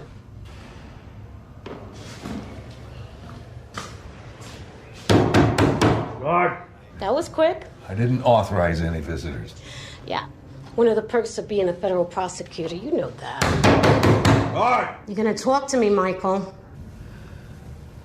Whatever it is you want, the answer's no. Now, that's not any fun, is it? At least give me a shot. Now, I don't want to bore you with the mundanity of my caseload, but suffice it to say, your relationship with the Baxter family intrigues me. I don't have a relationship with the Baxter family. Michael, I am offering you a chance to help bring down the single greatest threat to New Orleans, to atone for what you have done, to help the world be a little bit better. Or you could do it for the same reason I do. I like chasing the bad guys. I can't help you. Let me worry about that. Okay. Then I won't help you. We'll see. I love that. We'll see. She knows all the trump cards she holds in her hands. But what's your first impressions of Rosie Perez joining the show here as Olivia Delmont from New Jersey? I had only really known Rosie as sort of the super thick accent version of herself. And when she started speaking, she has this completely different demeanor that felt so fresh, like updated for her. For me, like her look in general, the way that they styled her and just everything about her, really, the fact that it was Rosie Perez was almost like beside the point, like, you know, because she wasn't bringing that energy to me. I appreciated it because it really put me in a different mind space with her. And I liked her. I liked that she seemed fierce and she seemed like she just wasn't going to be pushed around at all by any of this business. We need those characters in this show because there's so many strong, very opinionated characters that we need some people on the other side that are new, that get brought in, that make you feel like this woman is not to be trifled with. Like, we are going to see some actual action out of her. She is going to cause things to happen in the plot. Those characters are always exciting when they're introduced, right? Like, you feel like this one is going to push the plot along. There's no question to her authority. This is a woman, when she's typing on her phone, and we played the clip earlier, it's in the flashback with the confession, she's typing on her phone and she's like, this confession steps on a federal investigation. I need it buried. She is not looking for permission. She's not looking for validation. She knows who she is. She knows what her job is. She knows what she's entitled to, and she's just going to fucking do it. When she says, one of the perks of being a federal prosecutor, this, like, she's not fucking around. She's not looking for him to play ball. She's going to make him play ball. I loved her here. I thought she looked fantastic. I know Rosie Perez most from White Man Can't Jump, in which I love her, and I really like that movie, Woody Harrelson and Wesley Snipes, but she's always a favorite of mine. Her character in that movie is studying to go on Jeopardy. So she spends the whole movie studying trivia of the kind of things that they ask on Jeopardy. One of the categories that she becomes fluent in, and she eventually gets on Jeopardy, and this is a category, are foods that start with the letter Q. She says, foods that start with the letter Q. I think about that all of the time. It's one of the way she said it. It's so close to my upbringing and an accent that I'm so familiar with. When she says, "You're gonna talk to me, Michael," like, yes. Right. It could have been any number of people I knew from my youth saying to me, like, "You're gonna talk to me, Michael." Like, it really, I didn't even think about that. It was your own name. It really cut to me. Like, funny. I was a fucking teenager again, hanging out with Rosie. No. Like, very familiar to me, and I loved it. I think she looks fantastic. There is an intensity. There's an intensity about her and a badass that's just radiating her. We haven't really seen her do much, but in the scenes we saw with her, just the command, extremely impressive. I really like her. I really like the addition. I can't wait to see what she does in the show and the way she pulls the strings. A great foil to Gina, another puppet string puller. Oh, very true.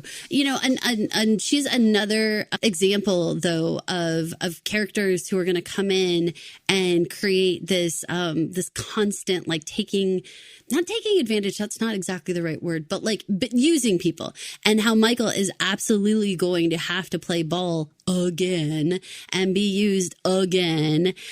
I mean, that alone would make me want to just be like, put me back in my cell. Because just the idea of like, hey, I'm here to put your strings back on and you become our marionette puppet again. Like, and Rosie Perez, for me, this is an elevated performance for me. I know that her earlier works were like fun and cool and whatever, but there's something about this that feels like award worthy. Like I could see something happening for her. Very award worthy. There's something about who she's playing here and how quickly she establishes it in that first conversation where she sits down. He's like, I don't want to talk to another psychiatrist. Like, I'm not, just let me die. And she's jokey. She's like, that's no way to start a conversation. Okay, I'll start. I'm from New Jersey. I'm a diehard Jets fan. She's very playful, but then also has the switch where she's all business and no nonsense. And she you look down and there's a stiletto in your chest. I like people like that. I am drawn to people who can be joking and laughing with you and then just fucking taking you to the woodshed without you even realizing the mood changed. I really am drawn to that kind of character. All of this worked for me. When she comes back is even better because she says, he's like, I'm not going to help you. And she says, we'll see. She returns and she plays the Charlie card and she knows Michael. She knows people. I think that's the thing that comes across without them hammering you over the head. Whether she is a study of people or rather just Michael specifically, she knows what's going to motivate him. She knows he is not going to do anything for herself. She even says the bull got, denied parole. She starts with a joke again. She says, don't do it for me. Don't do it for you. Do it for Charlie. And she plays the tape where again, he's sounding all strung out. He implicates Charlie. And she says, I know if you were in your faculties, you would never have implicated your friend. The unspoken there is ... but you were strung out and you did implicate your friend. And so now I own you. It's a great way of saying what it is without her having to say explicitly what it is. This entire interaction was like a masterclass in writing, in acting, in subtle moments between the two of them, you know, that are just really excellent television. It's the kind of stuff I love to see because you feel like there's intention behind everything and you like want to rip apart every word they say and exactly how they say it because it's all important. Let's talk about Michael, and Michael is in prison. We go through this whole episode. We do hear in the confession part where Nancy is saying he rigged a trial. He's a corrupt judge.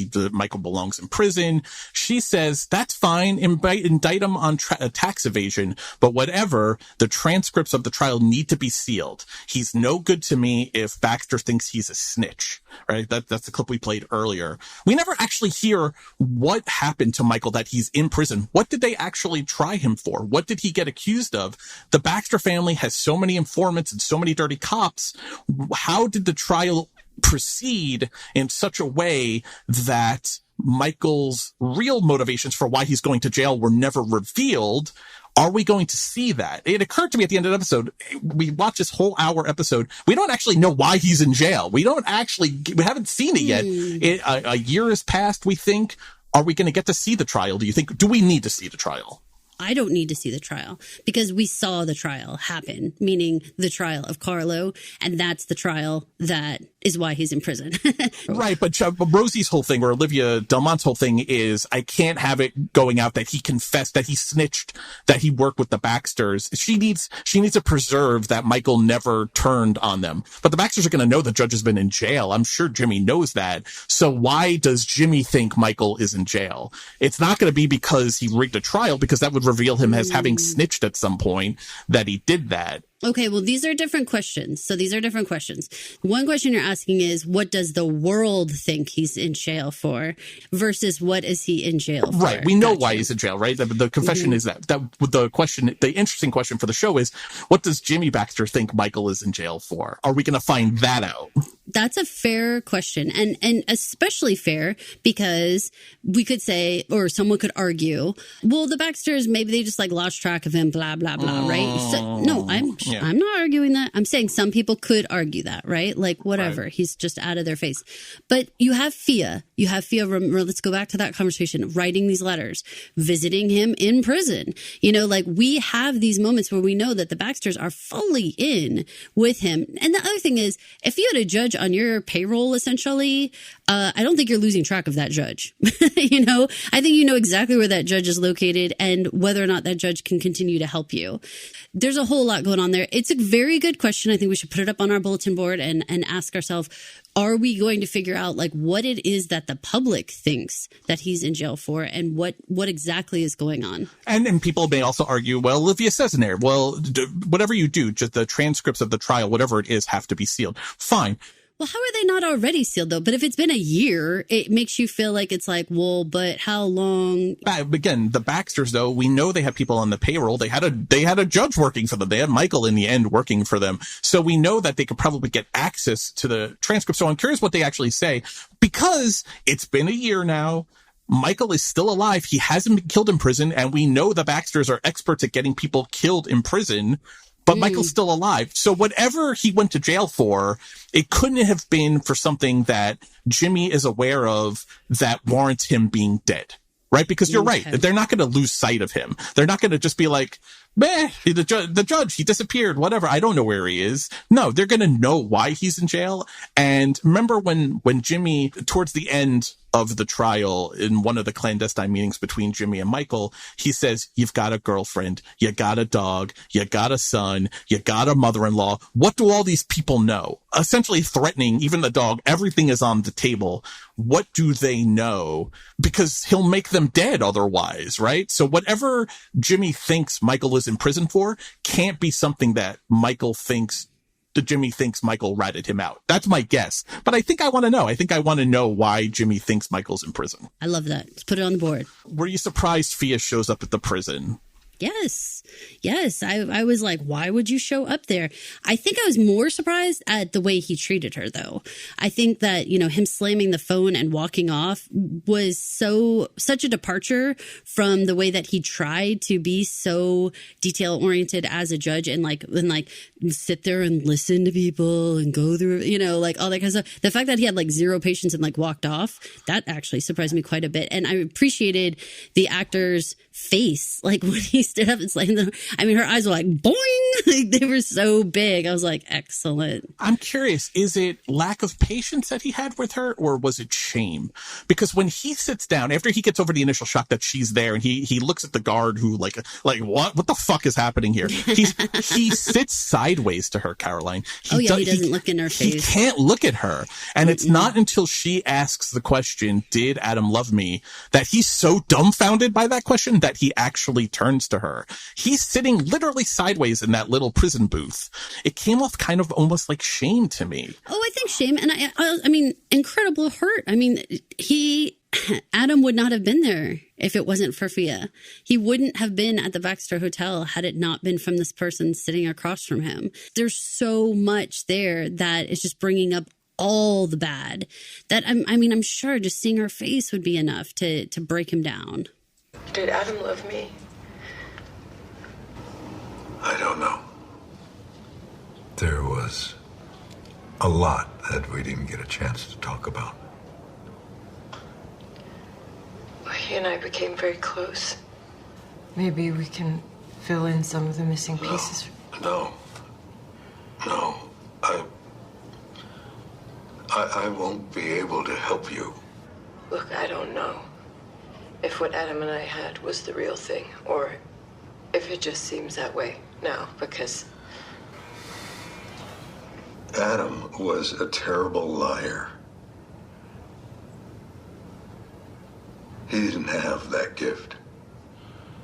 So if he told you that he loved you, then it was true. Now, please, just stay away from me. Please, can you? And he literally like runs away. A couple interesting things in there. He was a terrible liar. He didn't have that gift. The implication there is that Michael sees himself as being a wonderful liar, right? He's implying that he didn't inherit the good liar gene. He is a terrible liar. So if he said that he loved you, he meant it, which again is a softness that, given how that conversation starts where he's turned away from her, is a kindness that I think he probably even surprised himself maybe that he gave to her. Yeah, I think, or I'm going to say maybe it surprised him how much he revealed about himself and Adam. Like he did like kind of say a lot about the two of them and their relationship and all the things that, it wasn't overt, but like you can read between the lines. Like you said, like you can understand what he's trying to tell her. I feel like she took him aback so hard that the entire conversation is had on his heels. Yeah. Everything that he says feels raw and like untested. Like he just let it come out of his mouth before he even realized what he said. Now, I mean, we both have kids. We both have sons that are teenagers. I feel like they're someone who came to you and asked you, did your child love me? That kind of thing. There's some part of that feels so invasive and private. Just like you're not allowed to pick that scab of a parent who is dealing with the death of a child. I think that like she crossed some sort of like societal line by bringing it up. And I feel like that's even what kind of like took him aback. That's a good call. Because it would to me. I mean, and I know it would you too. Like, I mean, if you were just going about your day and someone came up and asked you that about your child who had passed, I think you would hit this part of the parent's heart that would just be like, just stunned, So in that line of thinking, when she says, we got pretty close, maybe we can fill in the pieces together, she's essentially asking to have a relationship with Michael via understanding who Adam was, and he shuts her down hard. Do you think it's that lack of understanding, him having revealed that he and Adam maybe didn't know each other that well, or he didn't in the end know who his son was well enough? Is that why he is so abrupt with no, please stay away from me? The scab of, for all he did for Adam, and maybe he didn't actually have the relationship with his son that he thought. And there's this girl here who maybe knew him better in the ways that mattered most at the very end. Those things run concurrent. Like the loss of a child would be something that would be so extreme that alone could explain his behavior. But when you add concurrently this other part of this hurt and regret and resentment that his, Adam's relationship with Fia is essentially what killed him in the end, you'd have this like extra part of like, I can't have you a part of my life because you were a part of this mix, and I can't continuously come back to this story and try to unearth what Adam's real story was during that time. I didn't find Fia to be like thoughtless in that offer because I felt quite like the opposite. Right. But some people I think could think, wow, that was a very impulsive thing to just say to somebody, whatever. I wonder if she kind of thought that through. She was offering like a gift in many ways to Michael to be like, I understand you didn't really know what he was thinking in this last however long, 6 months, however long we want to say it was, a couple months. I can maybe shed some light on that. I appreciate that, but there's just no way he's ready to receive any of that information. There's just so blank. I 100% agree with you. I think she's saying, I am hurt and grieving over his loss. I have to imagine you're hurt and grieving over his loss. Let's heal together by talking about him. For some people is right. And maybe for Michael at some point that will be an option for him, but he's in prison. He's still raw. His life ended in so many ways that night at the Baxter Hotel when his son bled out on him. He's not even remotely close to, I will heal my grief by talking to you, the only other person besides Senator Grandma and Franny and Charlie, the only other person, who intimately, who intimately loved him at that moment. Yeah. But here's the thing. I think part of his face to her, part of his incredulous, just like, what the hell are you talking about? Is like this idea of like, we're not walking down memory road. Like we can't do this. I can't do this. We're not going to heal. I'm never going to heal from this. So when you just kind of put forth the concept of healing, or if she's trying to say like a let's have like a joint session, I felt like his response was almost as if she was like, let's have a seance and bring Adam back. And like he would look at her like, have you lost your fucking mind? Like, no. There's also another aspect though too that we haven't even talked about is Michael is grieving the loss of his son who he loved very much, who killed Fia's brother. Fia is a young woman who loved a boy who killed her brother that she doesn't know that he killed her brother. How can they ever go down memory lane together? Because I think we have to have the assumption that even now, a year later, or, let's stop and timestamp this. She says, I've been writing to you every month. He's like, I know. And she holds up a stack of letters. I froze it. There's at least 7 distinct envelopes in her hand, maybe 8. So even at the point of this conversation, this is 7-8 months into him being in jail. If she really did write to him once a month, it feels like even 7-8 months on, she still doesn't know that Adam was the one that killed her brother, because you would have to think that would be damaging her still pining for him and still grieving for him. Well, it's fair to leave it on the table as like, does she know? What does she know? Right. How much does she know? Because her parents know. But the confession tape was suppressed, so far as we understand. And so exactly what happened, we don't know what the public knows, and we don't know. I'm going to assume the Baxters didn't tell Fia. Right. So, but that's all assumptions. So at this point, we definitely just have to stick it up there to be like, let's get clarification on that to figure out, does she know or does she not know? Right. But for those that don't remember season 1 well, Gina and Jimmy know it was Adam. They know because the asthma outside the courtroom matches the sound, the wheezing sound on the tape, which is the recorded last sounds of Rocco. But it's actually the wheezing you're hearing mostly is actually Adam.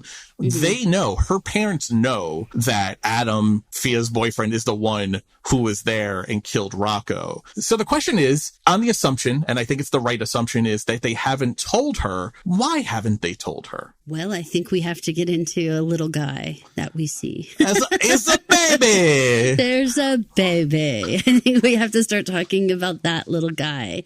The only assumption we can possibly make is that that little baby is Adam and Fia's. I don't think there's any other reasonable assumption. I don't think that she jumped into a relationship with somebody else right away. She's still going to the prison to see the dead boy's dad. She's writing the letters. She's writing the letters. You know, she's not with someone else so far as we can tell. She's obviously living alone, it appears, with the baby. So I think we're looking at little Adam Jr. there. So this is huge. This is something that we both did a rewatch. We did not see or have any indication that they had slept together. It was a big surprise to see that baby, but it made a lot of sense. The only moment that I can see looking back that would give me any indicator that Fia might have known she was pregnant when Adam died was she was so hot on this idea all of a sudden out of the blue that they should take off in her little Volkswagen Bug and just take off forever. Just drive away. Yep. Drive away and go have this like lifelong adventure together forever. That could be had gotten a positive pregnancy test kind of conversation. I could see her not wanting to face her parents, not wanting to do anything. She's in high school. There's a lot going on here.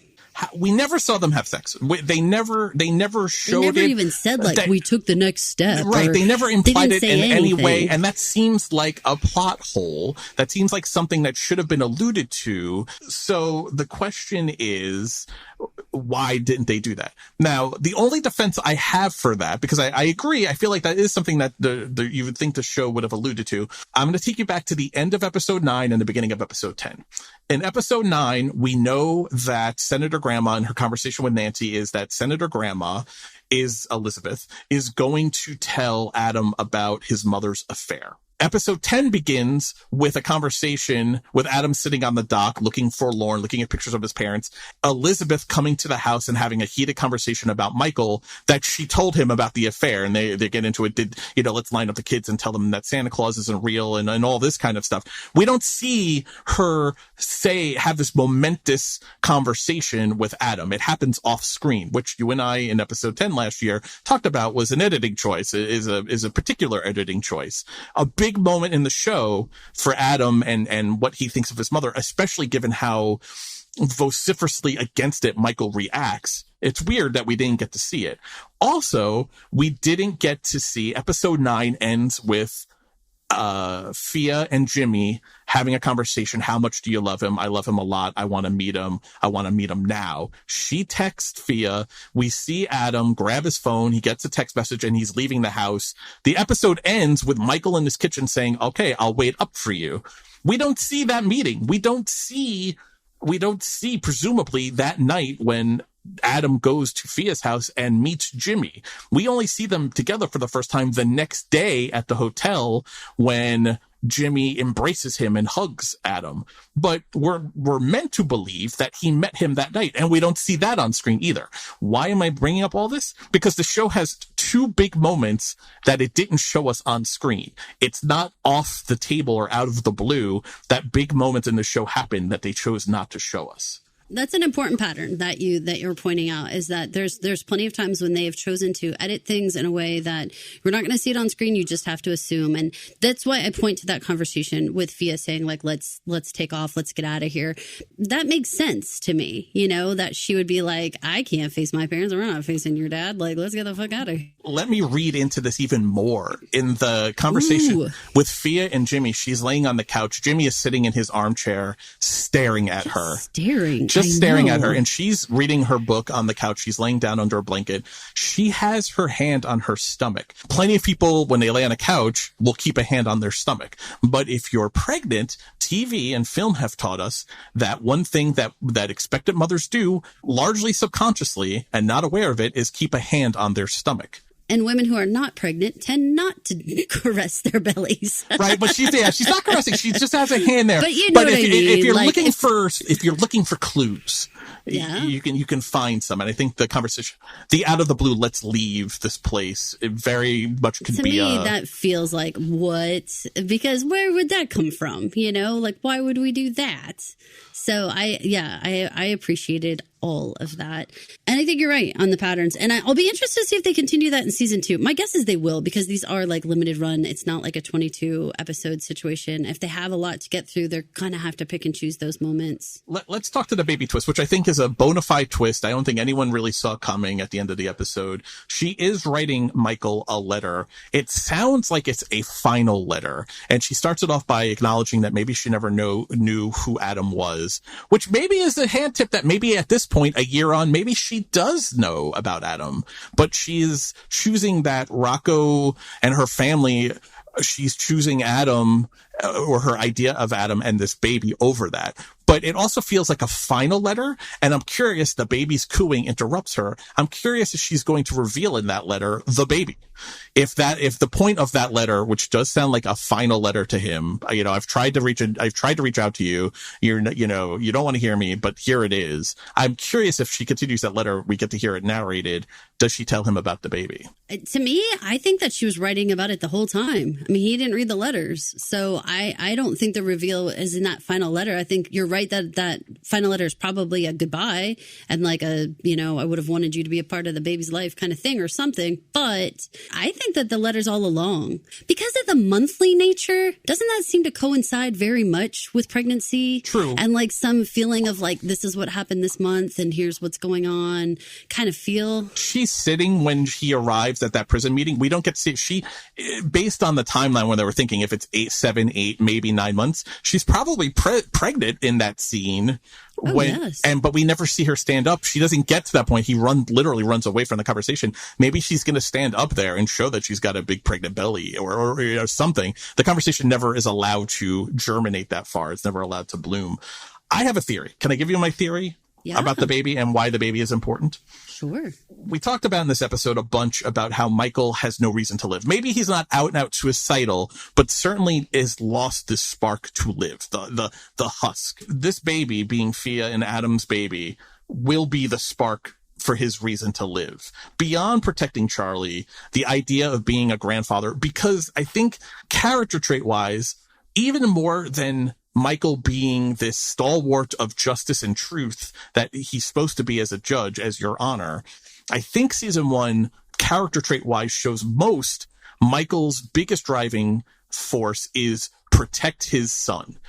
Right or wrong, handled right or wrong, and Lord knows he made so many mistakes in trying to protect Adam. I don't think you could fault him for the intention of trying to protect Adam and keep him alive. That is a strong character trait, which a Baxter baby shared, where the father is the murderer of the baby's uncle, is a strong motivator to someone like Michael to spring him and to give him a reason to live. I 100% think that is correct. And that will be the motivation, because it's really the natural progression from protecting your son to protecting your grandson. And you had to create some sort of reason. Like, he has to have a reason. And it can't just be because we're going to twist your arm behind your back. Like, there has to be something other than just some free will aspect to him being out. Yeah. You don't just want it to be, because we're going to punish you or hurt you more or do something, right. Or puppeteer you. Right. Yeah. And I know people would say, well, the motivation is Charlie and protecting Charlie. But I think the baby is way better, more compelling. Protecting Charlie is as a puppet on the strings for Olivia and the federal prosecution. Protecting Fia and the baby, or protecting the baby and Fia by extension. Or the Baxters in general. Well, let's just stay to protecting his son's baby is something of free will, right? It's a reason for him to live. It's a thing for him to do where he's in control, right? Because Olivia maybe doesn't even know about the baby or doesn't know about the fact that Michael's son is the father of that baby. So he will get to do that and have an amount of control over his life. And free will and making your own choices is a huge aspect of wanting to live, right? If you're only living because you're under someone's thumb, well, that gets old real quick. But the idea that he can choose to be a protector. He can just off himself. That's the thing. Like, right. He can just kill himself and take himself out of the equation. If he has the pull that he has to stay in the game in order to protect someone, that's a different feeling altogether. He can't check out. Do you think Jimmy knew that she visited him in prison? No, I don't think so. I can't imagine that was sanctioned, right? Nah. I think that's part of even why she's so shocked that he shuts her down so fast. Because I feel like some part of your heart would be like, or even your brain, whatever, would be like, you know, like, I'm the one taking so much risk to be sitting here talking to you, you know, like, what do you think, everyone in my life would think? And I'm here, like, I'm making this offer and you're just walking off. Like this is bullshit, you know? Let's get to the very end of the episode. So, Michael walks out of the gates. Cell phone he doesn't even know he has begins to ring. You know, the only conversation is, you made a good decision, Michael. I'll be in touch. That's Olivia. There's a moment where Michael, Bryan Cranston, turns as the gates are closing behind him. He looks over his shoulder, and it's a great little moment because there's this fleeting aspect of, I should not have walked out of these fucking gates. Right. I'd be safer to be in there. I just want to go back there and die. Like a man who is the judge, the height of his profession and a stalwart in his community. Just the look over his shoulder is, I am safe in there. At least I know what I'm getting inside those prison walls. It's a great little moment. I just wanted to call attention to it because I thought it was a nice little bit of acting. So I also thought that the moment of punctuating the fact that every other inmate had family that met them at the gates, and he walked alone and had really nowhere to go and just walked with his little paper sack. Like, he had nothing. I mean, that's important because it makes that baby that much more important, because he literally has no one. And this baby represents like any shot at having family ever again. A little raison d'etre. A reason to be. That is what we're all searching for in this world. As we finish up here, this mega conversation, which is now run over 2 hours, I want to go back to season 1 real quick. Let's talk about some holdover questions. Things that we didn't maybe consider ourselves as season 1 ended because we thought the show was over. Well, we did have a moment where we were like, wait. We didn't get to find out all this stuff. And we did have a lot of questions. And there's plenty of questions. Let's run down some of them as we think about where we're going to go in season 2. We have Franny. This is Adam's super loose end Franny. Super loose end Franny. This is the photography teacher that was in love with Adam. Adam was in love with her until Fia came along. She knows about Adam. She knows about the murder. She was chased out of town by Charlie. Will she be back? Super loose thread. Do you want her to be back? Does that feel like a thread that needs to be addressed? If she doesn't show up, does it feel like the ball was dropped if we don't see her again? I don't think so, because I think that she really, I mean, who would be like in trouble when it has to do with Franny really at the end of the day, because everybody's dead, you know? I mean, Adam's gone. There's really, their relationship is like, what, you know, like, who cares? You know, like, I don't know. I don't need her to come back in order for there to be, you know, more excitement with that whole storyline. How about Robin's affair with the Desire member, though, or whomever that person is? Like, how much do we want to know about, like, what happened with Robin? And who the hell was Robin? Do we need to know that? What do we know? What happened with her? Those pictures that we saw with the red barn or whatever it said on the hat? Like, there's so many questions that I have. Right, it was something, I think it was a red hat that said Barnstar on it, but yeah, it's the guy who's in the pictures covering his face. Porn star, you know that? It probably says porn star. It's the guy who's wearing a hat blocking his face in the picture, but then if you go back in the scene where Nancy is staring at these pictures intensely, she blows it up. There's a picture of Robin setting up a camera in a reflection of her, and then on the hotel bed is that hat and glasses. So the intimation is that the affair she was having is with the member of Desire. So yeah, super want to know about that. That feels like a loose end that's important to Michael's story. And who murdered her seems important to Michael's story. I think so. I'm looking back on it now, having rewatched the episodes and having a lot of distance between it.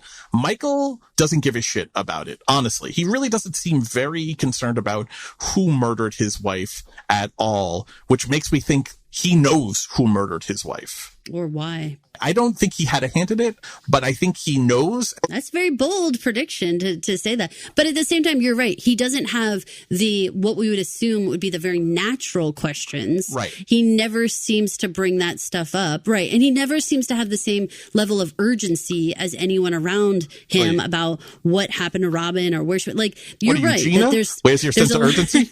He seems very resigned, though. And that type of stuff doesn't happen if you don't have some answers. So I agree with you. There seems to be something there. I mean, we talked about a lot of the Fia things, the question of why hasn't the family said anything? I think you're right. I think it's the baby. I'm curious, where is Lee? Right? There's a scene in this where we didn't really talk too much about Eugene and Little Man when he was on the run, but one of the things he does is he calls her and goes to where she lives, and she doesn't pick up the phone. If we get her machine, she's not in her apartment, and that's the moment when he gets snatched and brought back to Big Mo and gets put in the container to sweat out his interrogation.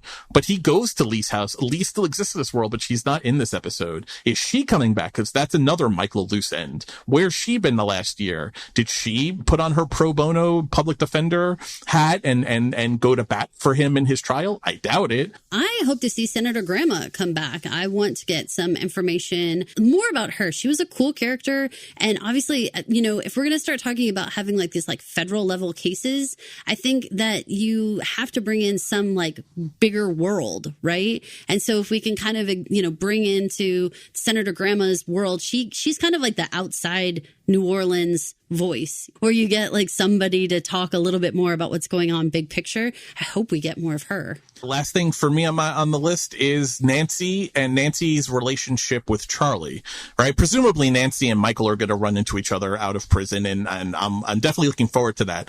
But the relationship between Nancy and Charlie is interesting because remember, Charlie, presumably mayor now, made a deal. The last conversation we see with him and Nancy is he's basically bribing her. I'm going to give you what you want to clean up the police force if you leave Michael alone. She arrests Michael, presumably taking that support off the table, maybe putting her at odds with Charlie. She knows the kind of person Charlie is, that he's willing to wheel and deal and make these kinds of offers that she rejected. We see her in the crowd when Charlie, with corrupt Rudy next to him, is declaring the street safe. My mayorship will be dedicated to Adam. The threat is gone. We're all safe. Nancy's in the crowd. She got her arms crossed, looking very incredulous, looking very like you're full of bullshit. I'm curious, is Nancy now going to turn her dogged sights on Charlie and his administration? I think that could be very interesting. Everything that Charlie's doing is 100% going to be at odds with whatever Michael's going to be asked to do. It really puts them in a position of no longer having that friendship, which is going to be a huge bummer, because that was something that was actually really refreshing to me, was anytime when you had Charlie be able to talk with Michael and have some of that sort of like behind the scenes conversation, because he was like one of the few people that Michael could actually tell some of it to and have that buddy. I mean, Michael is just an island at this point. So I'm going to really miss that. I hope that they find a way to be able to interact with each other, basically. Another island really is Desire. Eugene being dead, quote unquote dead. The word gets back to the Baxters. Presumably this squashes the beef, right? You handle your boy, I'll handle mine. Now, maybe Gina and Carlo aren't satisfied by this, but their immediate target has now been eliminated as far as they know. So what happens to Desire now? I mean, season 1, Desire was mixed into the Baxters and into Michael's story because of Kofi, because the role that played in the entire story. We have to keep them in the story. I don't think we're getting rid of Big Mo and Little Mo and Desire. We have the connection to Robin, so maybe we're going to explore that more, but I'm curious if we have avoided war and confrontation between the Baxter family and Desire. No, that doesn't feel right. It doesn't feel right. It feels like war is still impending. Big Mo and the Desire crew, as much as they were talked about, we actually didn't see them in action. Like, what exactly does the Desire crew do, and who are the different members, and what exactly are they all apart? They were very background when you think about it. We talked to Big Mo a lot, who was talking to Jimmy a lot, but what the crew was busy doing was not the focus. So I could imagine spending a little bit of time exploring what Big Mo's operation really is all about. Yeah, it was always very periphery. I mean, obviously they deal drugs. We saw the episode when they're looking for Eugene where they get a notice of a raid and they stash the drugs real quick in the wall and stuff like. So we know they're drugs and stuff, but like, what is their reach? They're clearly on the radar of the Baxter family. Clearly they control the lower Ninth Ward. forward. Where do they go from there? Big Mo is a businesswoman. She's looking to grow her empire. How will she grow it? That will be fascinating. I hope that season 2 is about her growing it and about us sort of getting, bringing in some of those characters. There was a lot of characters when you think about like Lil Mo that were there and they were present, but we really haven't explored very much with them. And they could be, really good parts of season 2. You want to hear a little fun trivia fact that I never noted, but I noticed on my rewatch?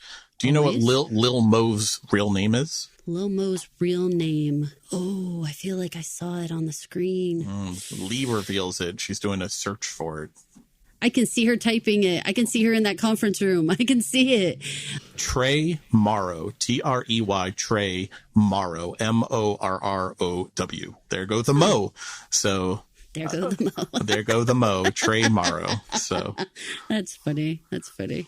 Very cool. Very cool. Well, that implies actually that there's a Mo above Big Mo because Trey is typically the third. Oh, fun. But maybe no longer, right? It doesn't look like Big Mo has a daddy. Wouldn't it be funny if there was like a bigger Mo that somebody has to do? Little Mo, Big Mo, biggest Mo? Biggest Mo. There you go. Yeah. There's our superlatives when you need them. That's it.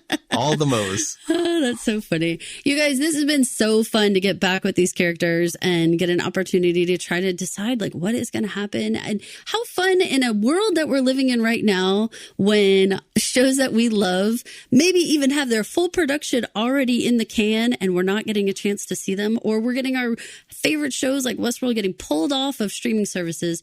How wonderful is it that this surprise season 2 has dropped in our lap and we actually get a chance to see some of our old pals back on our screen. I love that. Showtime showing loyalty to their shows. I feel like we're going to be forced into covering Yellow Jackets just so that we have shows to cover. Yellow Jackets was awesome, so I would happily cover that with you. It's on my to-do list. It's on my shame pile of things I haven't watched yet. Shame pile. So. I love it. Well, we all got to get back to our shame piles, Mike. So this is Caroline. And this is Mike. Thank you for listening to Tales from Yaya, your dedicated after-show podcast for Showtime series Your Honor. If you wouldn't mind heading over to Apple Podcasts, Spotify Podcasts, or wherever you listen to podcasts and rate, review, and subscribe. And while you're there, if you could leave us a 5-star review, we'd really appreciate it. Helps promote the show, helps other people find it, increases the community talking about Your Honor. Maybe we can eke out a season 3 if all goes well. Hopefully you do that for us. If we like your review, we'll read it on the air. And I'm just going to leave you with this little bon mot so you could think about it. If was a fifth, we'd all be fucking drunk. Preach, Big Mo, preach. Thanks for listening. Thank you for listening. This has been an original Pod Clubhouse production. Pod Clubhouse is a podcast network dedicated to encouraging collaboration among podcasters and friends to bring a fresh voice and diverse perspective on a wide array of content. Please visit and leave a comment for us at podclubhouse.com. Rate, review, and subscribe to our podcast feeds on Apple Podcasts. Follow us on Twitter, Instagram, and Facebook. You can find us at Pod Clubhouse. Our DMs are always open, and we'd love to hear from you.